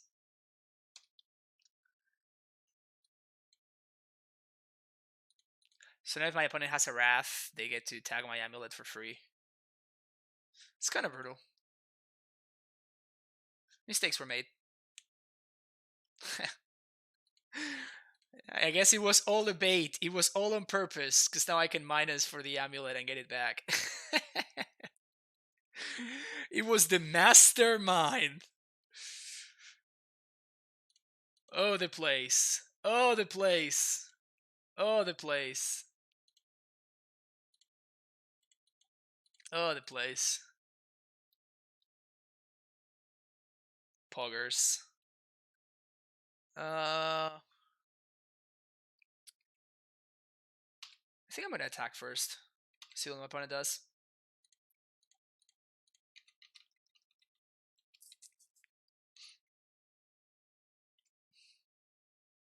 Alright. So now I'm like heavily ahead. Heavily ahead? Is that even a thing? I am very much ahead. And I think I'm gonna needle.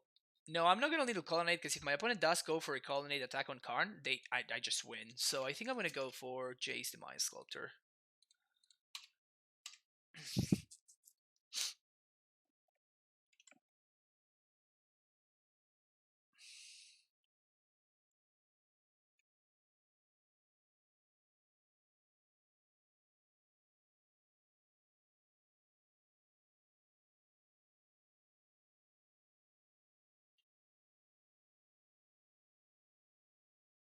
All right, EOT Wrath, Spell Queller.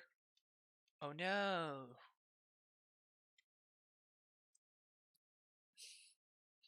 Okay, so it's actually pretty likely that my opponent is not playing Wraths whatsoever. So next turn I'm going to play an Uncounterable Prime Time and I'm gonna show my opponent what's good. Yep, Karn goes to 1. This is the strength of Karn in this kind of matchup. It's just like my opponent is using so many resources. Like they know that I have a Summoner's Pact in hand, and they just played out a Spell Queller for no value at all, just because they think they need to pressure my Karn. And it's pretty good value.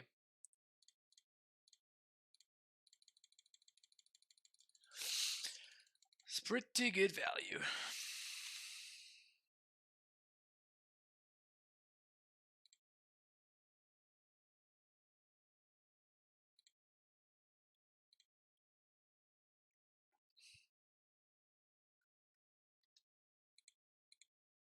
Alright, so we're gonna get yes. Vesuva Tuleria West.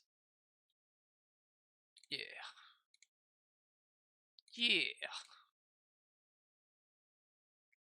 Double the zombos, double the fun.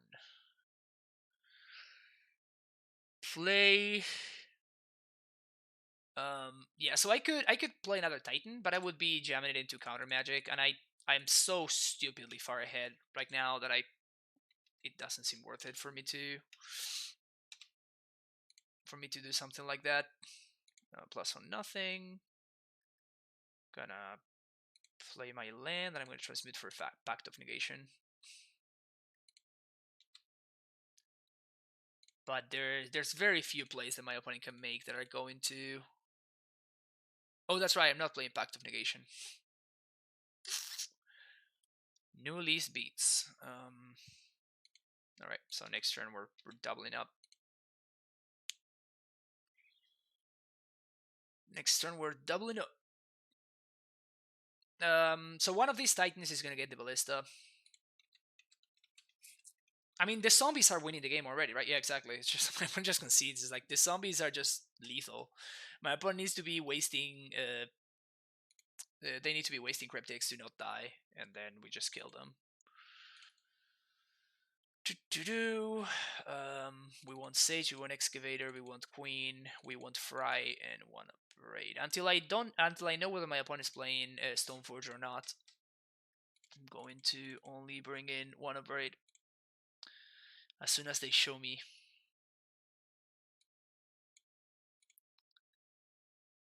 I'm going to go for one or the other.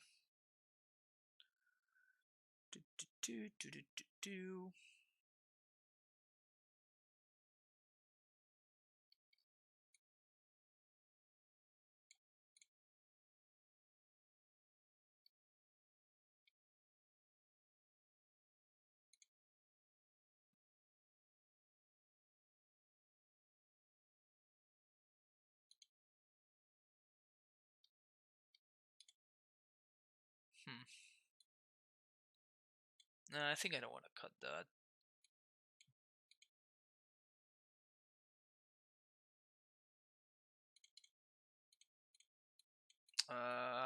Okay.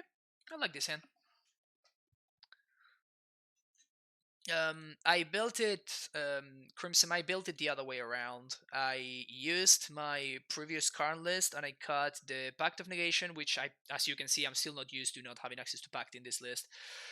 We cut the Pact of Negation. I guess we cut the Relic to add the Gracer. We cut the second Explosives and we cut one of the basic forests. and that's where I found the slots. That kind of sucks, actually, having drawn one for 3 basics. Kinda sucks. Steerings. Brutal. At least we didn't bottom anything particularly good.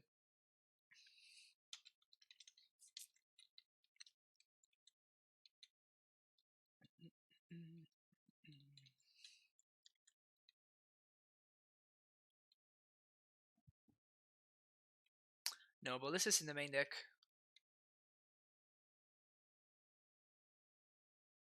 Stoneforge Mystic.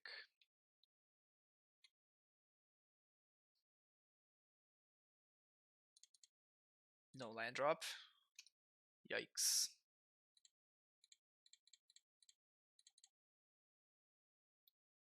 Force of Negation? You'd better. Yeah, they do. We're still fine because we have a braid. We got a nice little 2-for-1 there.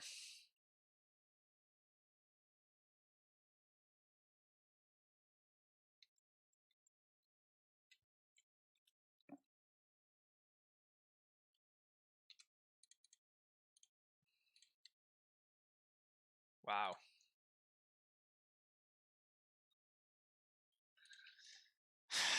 Okay, this really sucks, but I'm gonna have to transmute for a bounce land because we're super. Like, I just need lands. And I just continue whiffing on them.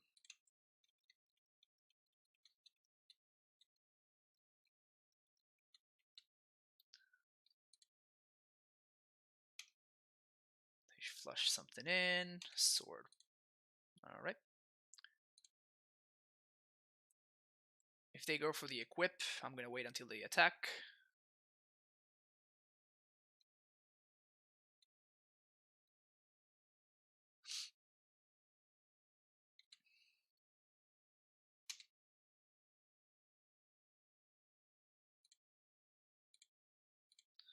And I'm going to Braid right now. Destroy target artifact. Now I'm gonna double block.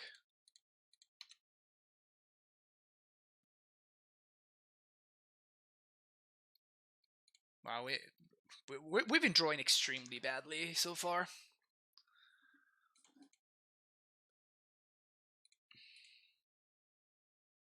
We're drawing really, really bad.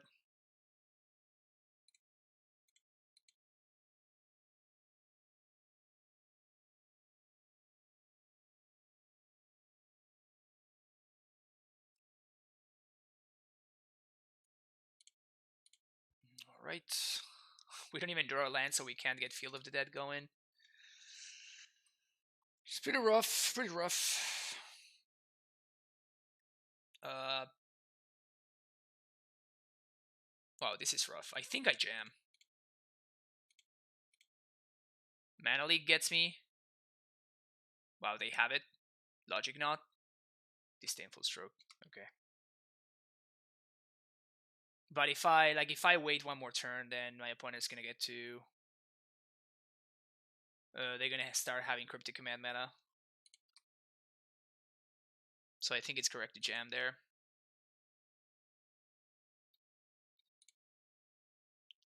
Totally gonna draw. Yep.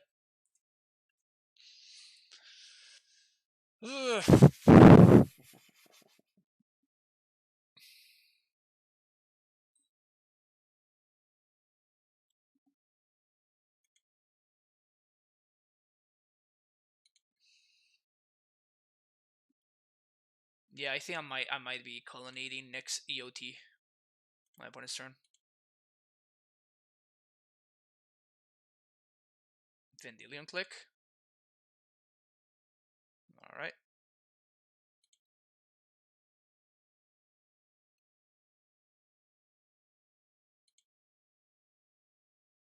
Good thing that I didn't play to transmute, huh?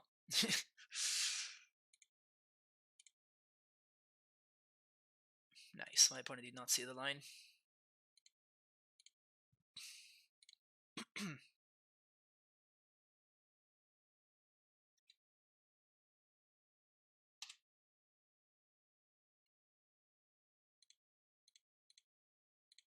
White, 1, 2, 3, 1, 2. Surprise! Surprise, motherfucker. Classic modern interaction. This is just like basic modern right here. That's what this is. Did I get you, OP? Yeah, I totally did get you. I totally did get you.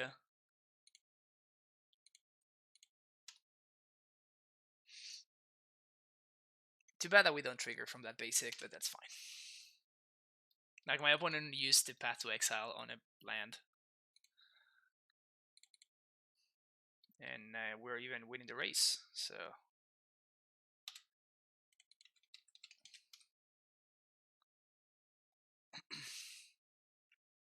handily winning the race.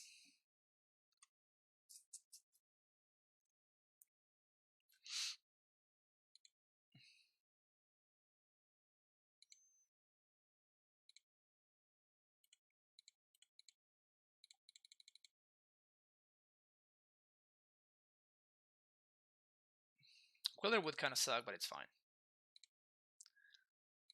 Alright. Pass the turn.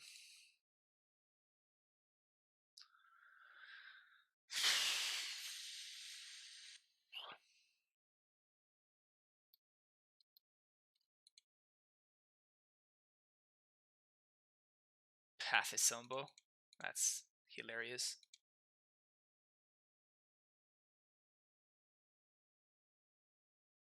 Path another Sombo? Alright.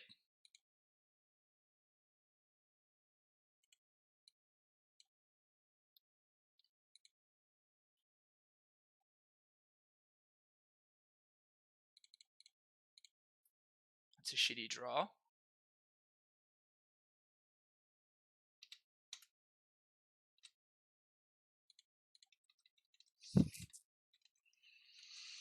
So Bounce Land wins. And now with Pact back up. Bounce Land wins. Primetime wins. Under most circumstances. I guess there's that one.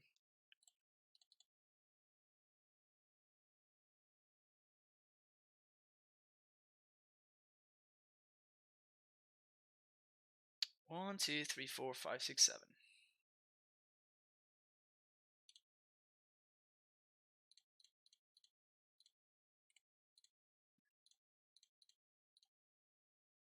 Jam.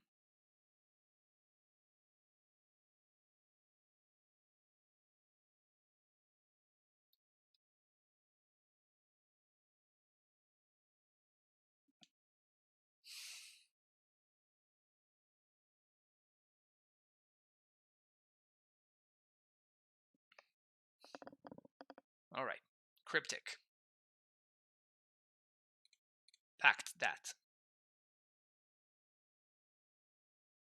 Dispel? Or no Dispel? Sweet.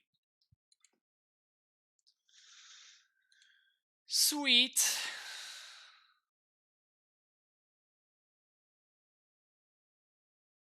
Fatality. There we go. That's what I was looking for. That's the one that I was looking for. Alright. Last match. Let's get another 4-1. So we establish another new version of the archetype 80%. 80% win rate amulet.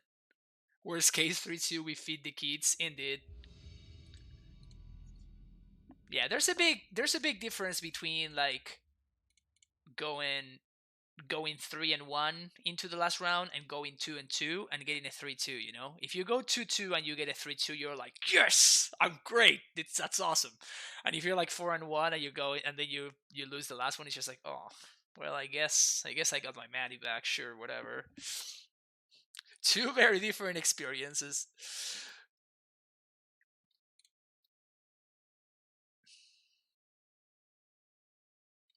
If this were a basic forest or a gemstone mine, Hand's great. Science, right? I think we're just gonna science this hand. We're totally gonna science this hand. And if my opponent's playing Grixie Shadow, okay, no Grixie Shadow. Okay, cool. All right, science me, baby. Science me, baby. Come on. And here we go. Let's go. Yeah. Yeah. Never didn't have it.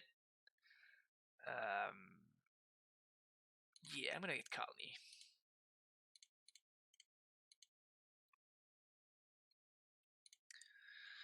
So we got a potential turn 3 Karn here, unless my opponent answers my scout. Which should hopefully be strong against my opponent's artifact deck. Again, if they are on a PO version of the deck, then Karn is probably not going to be good enough. But if they're on a regular Urza version, regular Urza build, then okay, so they're on the Urza build. Okay, so we are probably going to be fine. Spellskite is interesting out of that deck. Wow, the whiffs are real. Okay, no bounce line in the top.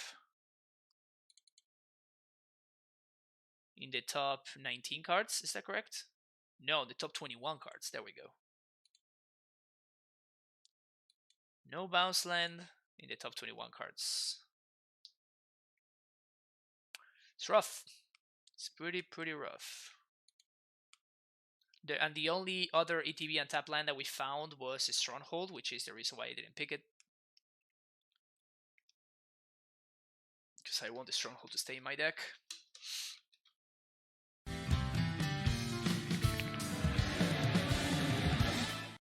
Alright. E. Gideon, thank you for the follow. Scrap Trawler? What the hell? Oh, it's just like a value engine kind of card.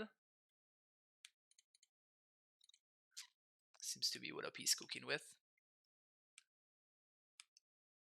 The exile and get back the bubble.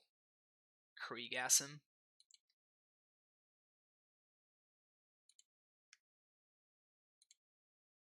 Kriegasm.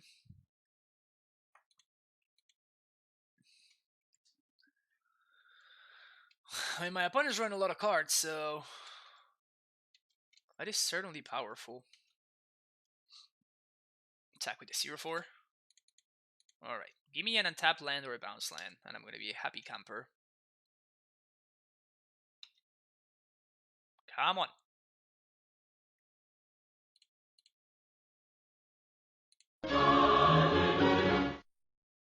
Alright.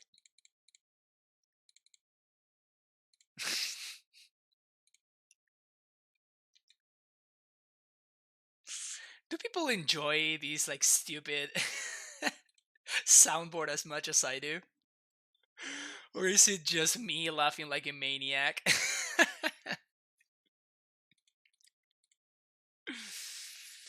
Who knows? Who cares?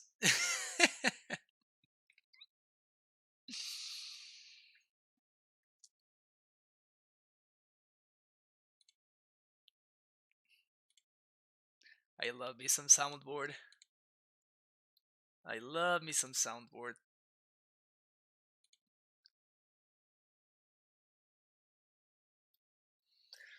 Alright, OP, what you got over there? What you got? Also, my opponent's fixing kind of like went down the drain there, right? Because the Astrolabe doesn't work anymore. Breeding Pool. Okay.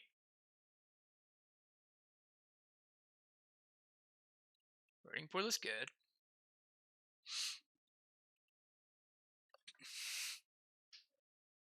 Excuse me? Create a food token, sacrifice, target artifact's creature loses all abilities, and becomes a green elk creature with base powers and toughness. Artifact if a creature you control, target creature and opponent controls. Ha. Huh. Alright, this one's gonna take me a second to get used to. Okay. Now they have a 3-3.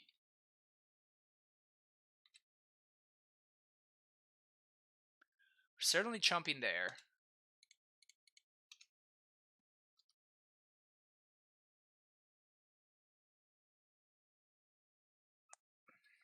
Brutal. I could EE on 3. That seems pretty great. Right? Just EE on 3, blow up the Yoko.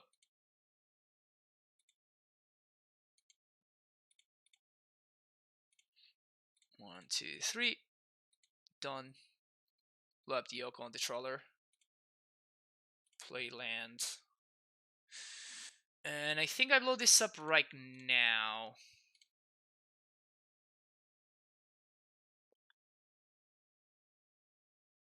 They're probably gonna get the Spell Bomb, I guess, just because it's 1 mana. Mox Opal. Okay. So I guess if my opponent has another Oko, I'm a little bit more in trouble because they get to answer the Karn. But if they don't, then I just primetime them, which seems pretty good. And if they had Oko, they would have. I guess they can't exchange anything. Yeah, they could have changed like this for the Mox Opal. Alright, unless my opponent has counter magic for this primetime, I'm feeling pretty good about this. Probably Urza here. Moxopolino. Goblin Engineer.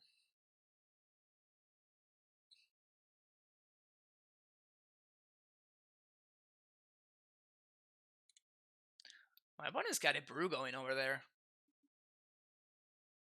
Sword of the Meek. Okay. Got a brewski going on.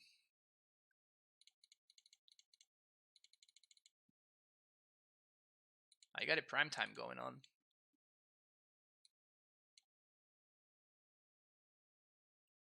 So we're gonna do Simic Growth and Garrison, I think.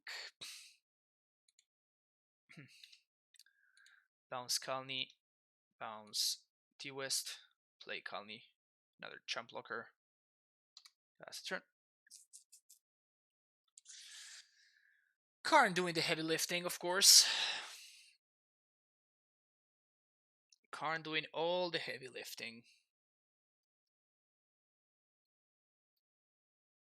That was pretty nice. Against my prime time, it just turns it into stupid 3-3 with no abilities.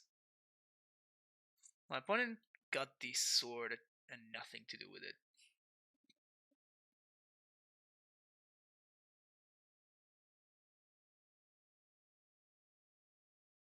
That's value. That's what I call value. The waliest of values. Alright, can I lock them out here?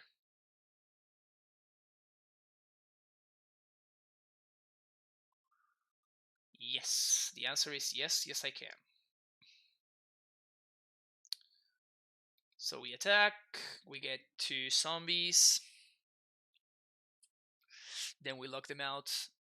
An opponent's gonna have like a massive construct that then I get to blow out with an explosive Sub-Zero.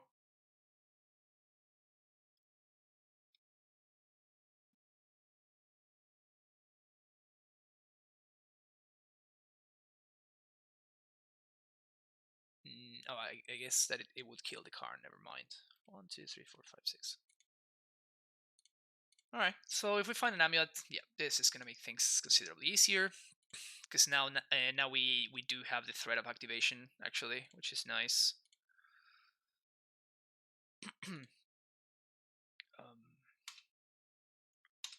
So we can serve with the prime time.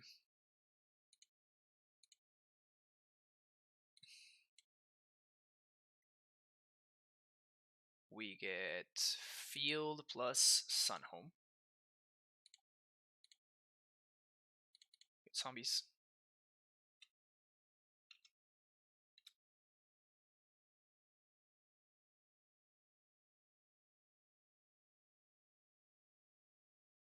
And actually my opponent, so double strike, transmute.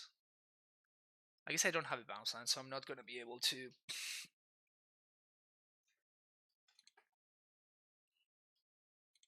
Oh, I guess they have Spellskite.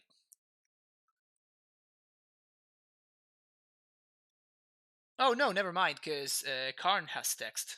Sweet. All right. Double strike there.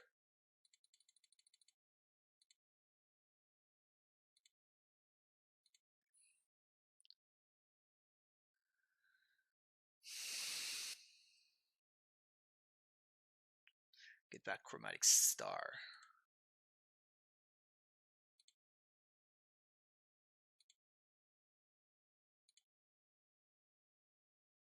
So their hand is Chromatic Star plus X. Chromatic Star plus Unknown. So I think that the only way that I lose here... Only way that I lose here is if my opponent Galvanic Blasts and then combos off. So I think I'm gonna -2. Yes, I'm gonna name Pithing Needle. I'm gonna play Karn. I'm gonna play the Pithing Needle. I'm gonna name Urza, Lord High Artificer. And then plus on nothing.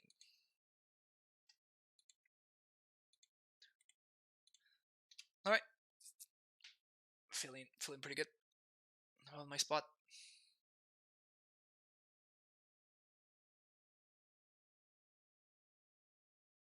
You got an engineer. It's probably gonna get Incineroar Bridge.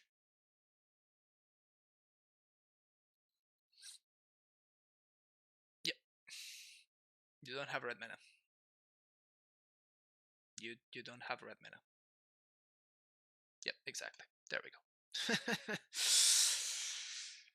Your mic is so low? Is it? I thought that it was okay. Okay, so I'm gonna bring it up a little bit then. How's that?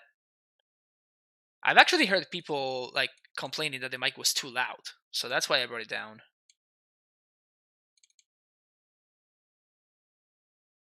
Really better? Yeah, I mean, this is where I usually have it at, but I had some people complaining in my YouTube channel. They were saying that the mic was actually overpowering the rest of the things, and I'm like, are you sure? I mean, whatever, that's fine. I can break it down, and then I guess that I brought it 2 down.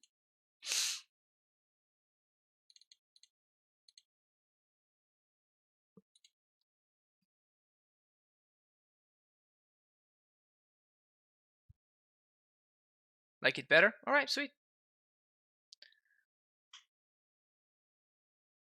Always encourage feedback if it makes the content better, of course. But yeah, can we get away with another 80% win rate? And the only match that we lost so far, one of the matches that we lost was to my opponent. One of the matches that we lost was to Emotobug, and the other match that we lost was to a misclick on my part. When I had the perfect card in hand, and I was setting everything up in order to get the max value and make sure that I win the game, I misclicked, and then I just died. I think I'm gonna science this again.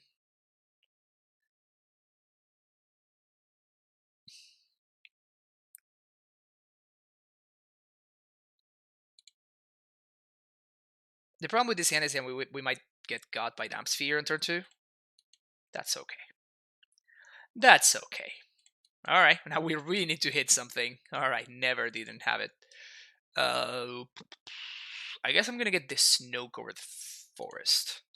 Because it's the slightly rarer, more rare. Rarer? Is that a word? That's not a word. The slightly more rare card for... Say what?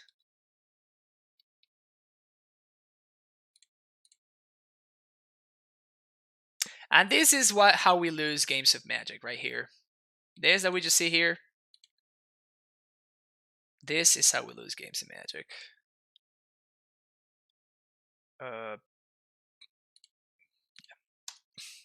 We don't have a second resource. That's the problematic part about this whole situation.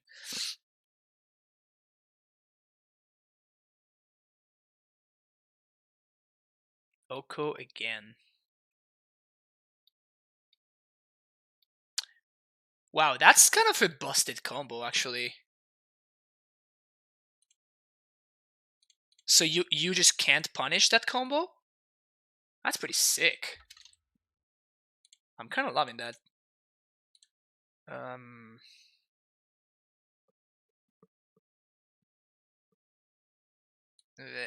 Yeah. Okay, so I think I'm gonna bounce the basic forest.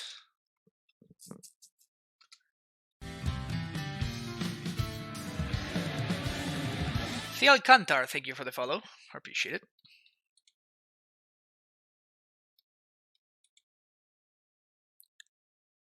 Take 3.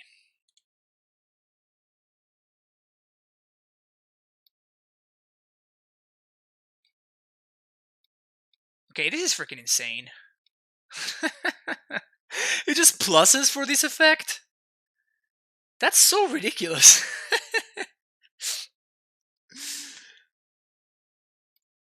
Wow. Alright, I'm sold. I think this card is actually very powerful.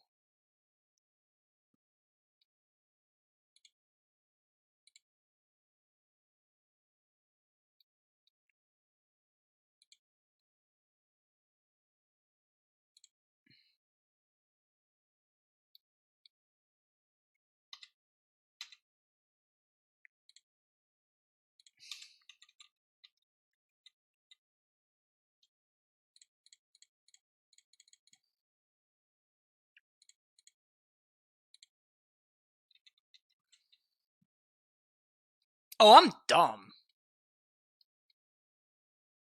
I'm dumb. Yeah, this is definitely gonna take a while for me to get used to. Now they can plus on their artifact and just kill my. That was such a dumb move. Yeah, I'm gonna need to get used to how this card plays out. I should have minus and gotten a Python Needle and not attack with the Urza. That was just silly. Untap source and never get punished. No. Ugh.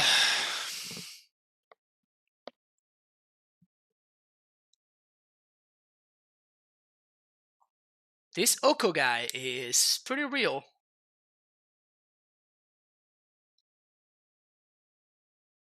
The fact that this 3/3 is just like remain there and you plus to get those 3/3s, that's kind of insane actually. Okay, so they get a food. I mean, I guess I'd rather just trade here, right? I think I'd rather trade with this. Yeah, because I'm not gonna get this back anymore. Oh, I do. Oh, that's good to know. That's very good to know. All right, so I thought that it loses all abilities, so it was, but I guess that it's okay. So I guess this would work with cards under the old templating, but it works nice for us. It worked well for us in this templating, in the one that is just one glass of text.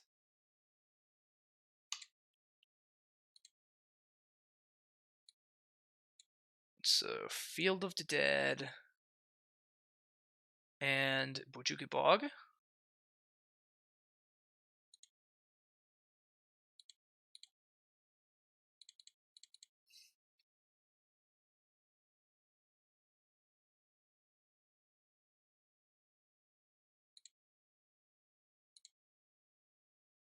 Lands.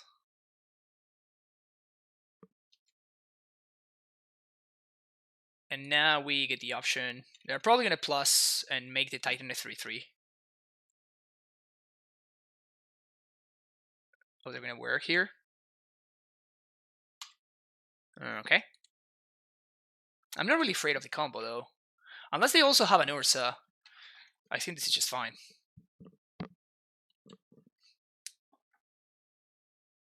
So they need to also have an Urza in order for me to die here. Okay.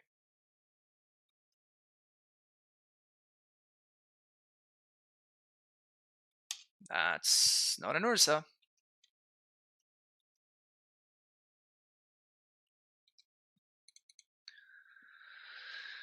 So because of the way things worked out there, we're gonna do this. I'm gonna get Toleria West. This dude did so much damage, it's insane.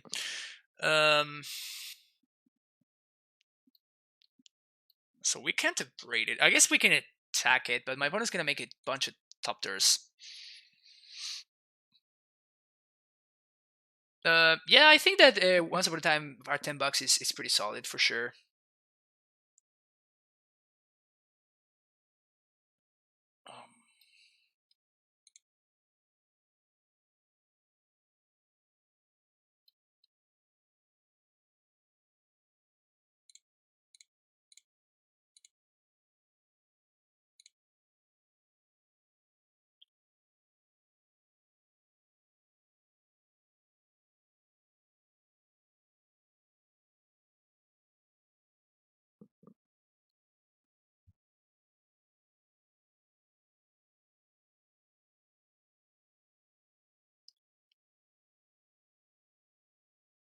So, what do we do here? We can EE on 2. That seems like the best.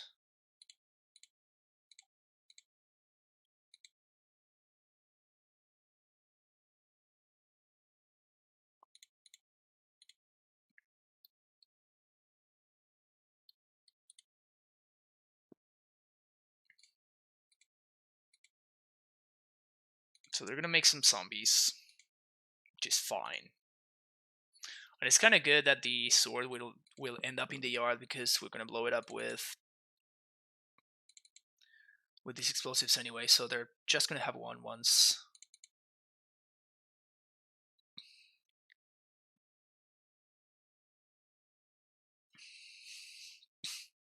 Pre-order for 1240 and figure it'd be about that or lower, and I play a bunch of different stuff in models, so it was fine. Yeah, I think that's a reasonable price for sure. Alright, so they don't get that many Thopters.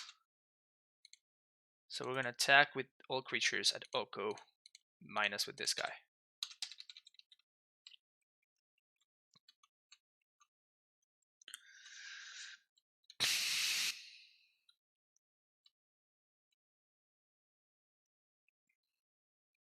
Alright, we're trading.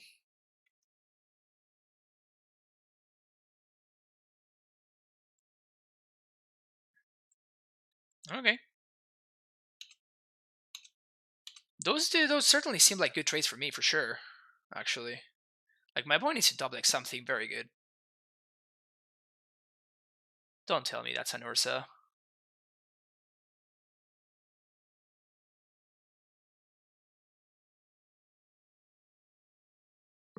Another 3-mana worker that's potentially broken. Yeah, I mean, we have 4-mana workers. Man, I really misplay with this Karn.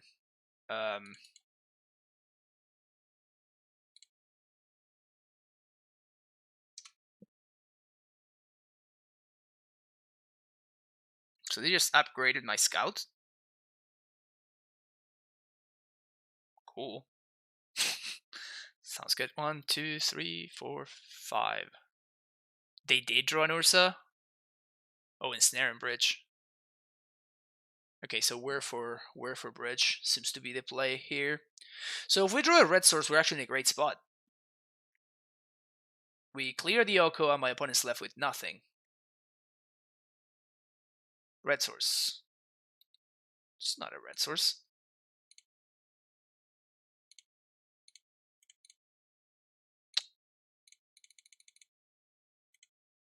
All right. Maybe I should have gotten a red source with that primetime trigger. I got the Simic Growth because I knew that I was gonna need to transmute at some point.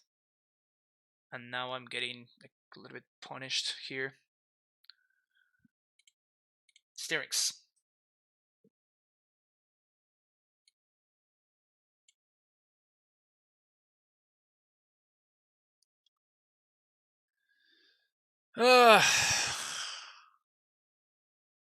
I'm gonna get the Gemstone Mine instead of a bounce line. I don't think I have time to mess around. And this allows me to destroy the bridge here and clear the Oko.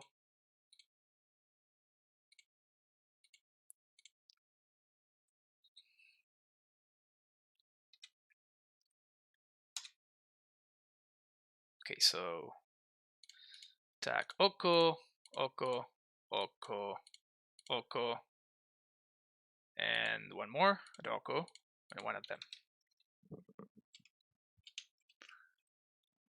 How had Cameron once upon a time been on the deck together? They have been great sometimes and awkward sometimes. So I'm not sure yet. I'm just not sure whether it's worth it. I'm not. I just cannot identify whether I'm making the deck better or I'm just making the deck worse by playing. Whoa. Well, Karn would be great right now. What the hell?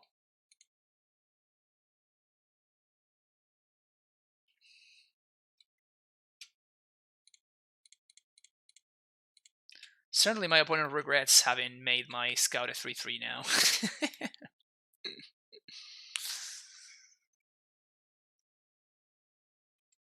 On a 5, we can gain 3 with food. They don't even sack the food. They should have certainly sacked the food. Urza, there we go.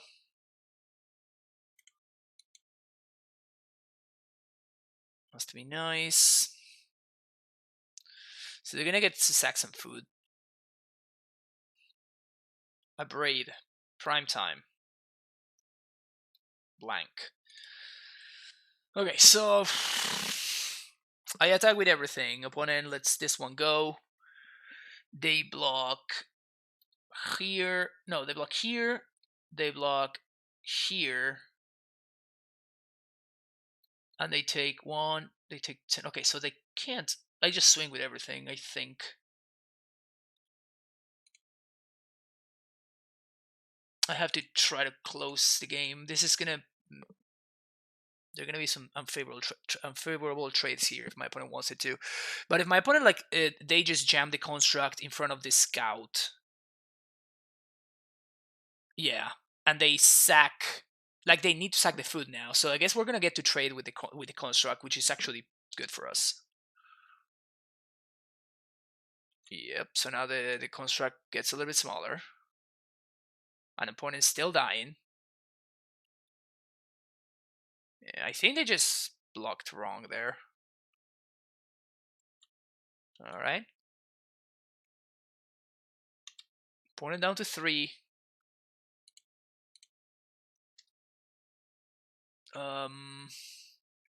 I guess they can draw a Thopter Foundry off the top. No, they can't because they can't cast it. The Magus is actually locking them out of casting a Thopter Foundry. But if they find the Whir, they win because they can go infinite with Urza on the sword in the yard.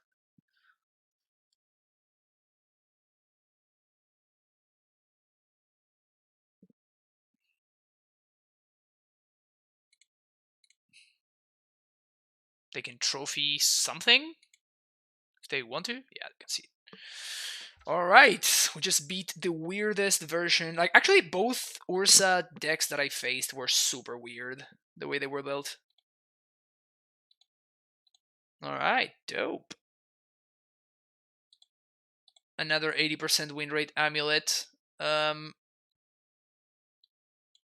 still not sold whether this is actually worth it. It did allow me to keep a couple of hands that I would have not been able to keep otherwise. So that was pretty sweet.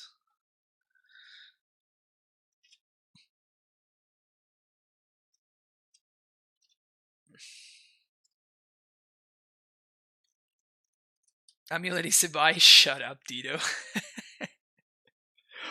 Where are you? Where are you? Let me check this thing real quick.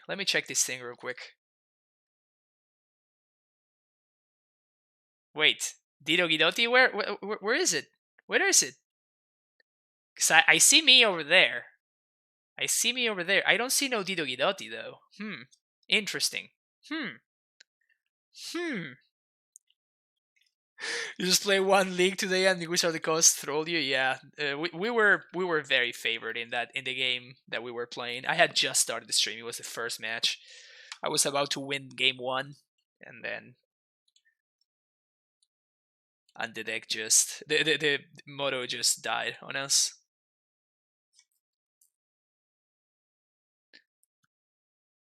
It's a challenge. Are you sure? I don't know, Dido. I mean, just saying.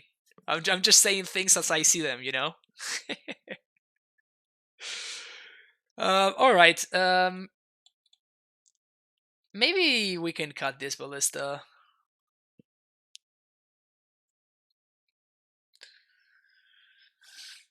Maybe we can cut this grazer. These are the cards that I have seen that are maybe not as optimal.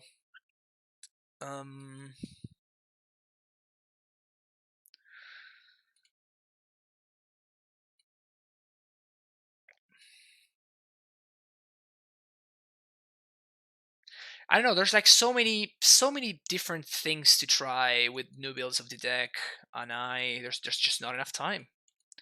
To be fair though, one thing that I want to point out, Karn was incredible today. So we'll continue saying that Karn sucks, and I just continue playing matches, and Karn is just consistently amazing for us. It would be interesting. I don't have 100 ticks, Dito, and I would never bet in that. You're totally gonna get over. You're gonna get above me for sure. But yeah, like I just keep playing Karn. It's consistently insane. I have no idea what Will is talking about. I have no idea what he's talking about, but sure, whatever. Different people that are very good with the deck can have very different opinions. Just like the current metagame, if we go over all the matches that we played today, like Karn won a non-zero amount of them. Like Karn probably won like a good 40% of them in situations where Primetime might not have been able to, like under the bridge and stuff. Under the bridge, nice. So yeah, so Karn being great is not the question here. I think that Karn is still as great as ever. The question is, once upon a time, is this making our deck better, or is this actually making our deck worse? I think that the jury is still out on it. I'm probably gonna keep testing, if not with the same list, with something very similar tomorrow, because it's pretty intriguing. It's pretty intriguing. Oh yeah, that play today of like killing Damp Sphere with the Walking Ballista after animating it with Karn was such good value. Do you like the Fry over the third braid? Yeah, I've been pretty happy with the Fry, honestly. It's very good, especially like the new versions of Urza, where a braid is not that good. Like against the PO lists, because usually a braid is awesome against the Urza versions because of we get board states like the ones that we just did, right? Like our opponent tries to hide behind an ensnaring bridge, we just abrade it and we just keep chugging for damage. And against the PO version of the deck, would like priority number one is kill the Urza. Like you just need to kill the Urza, otherwise you're going to die. There's not much else around that really. But yeah, I think that's gonna be it for me today. I will be back tomorrow with some more testing. Probably something similar to this. The difference between this version and pre-WOD is for one Snow Forest explosives and one pack. Yeah, that's correct, Daniel. That is correct. But yep, thanks everyone for hanging out. I will be back tomorrow, as I was saying earlier. If you would like to subscribe, you can sub with that link that shows up right there. If you would like to check out previous streams, you can go to YouTube. Oh yeah, I forgot that you can get access to the sideboard guide as well as this sweet emotes if you subscribe to the channel. Also, if you sub with Twitch Prime, you get one free sub every month. So always very encouraged to use your subscription here. It's basically free money. We all love free money. If you would like to follow me on Twitter, I always post when I'm going live and what decks I'm going to be playing, so you can follow me right over there. And that's right, yeah, TCG Player. I'm actually part of the TCG Player affiliate program, which means that you can support the stream basically for free to you. All you need to do is whenever you're buying any card from TCG Player, all you need to do is you need to buy them through the link that's showing up right there, and I will get for free. I will get a percentage of the money that you spend. So it's awesome because it's a great way that you can support the stream, and you don't even need to spend any money. You only need to buy the cards that you want to buy anyway. And TCG Player is the best place to buy the cards because it's a marketplace instead of a website. So people are competing for the prices, and you always get the lowest possible price. And finally, donations. If you would like to support the stream in a different way, you can donate to the stream. Donations are always very, very welcome. And we actually, and with a donation of $15 or more, I will play any disc list of your choosing through a league. We're gonna go over to the Modern Streamers League channel. This is the last week of the Modern Streamers League. We're super close. And I think today I'm gonna be playing against Catlight. So expect some amulet action on stream, and check it out. It's an amazing stream. It's a great we do it for a great cause, and it's also great players all around. Where Dido is actually Dido is part of the MSL as well. So yeah, let's go check it out. Thank you very much for hanging out today. Sorry earlier for the failed for moto failing, but we came back and it was awesome. 80% win rate amulet is back at it. We'll be back tomorrow. Have an amazing rest of your day. Bye bye.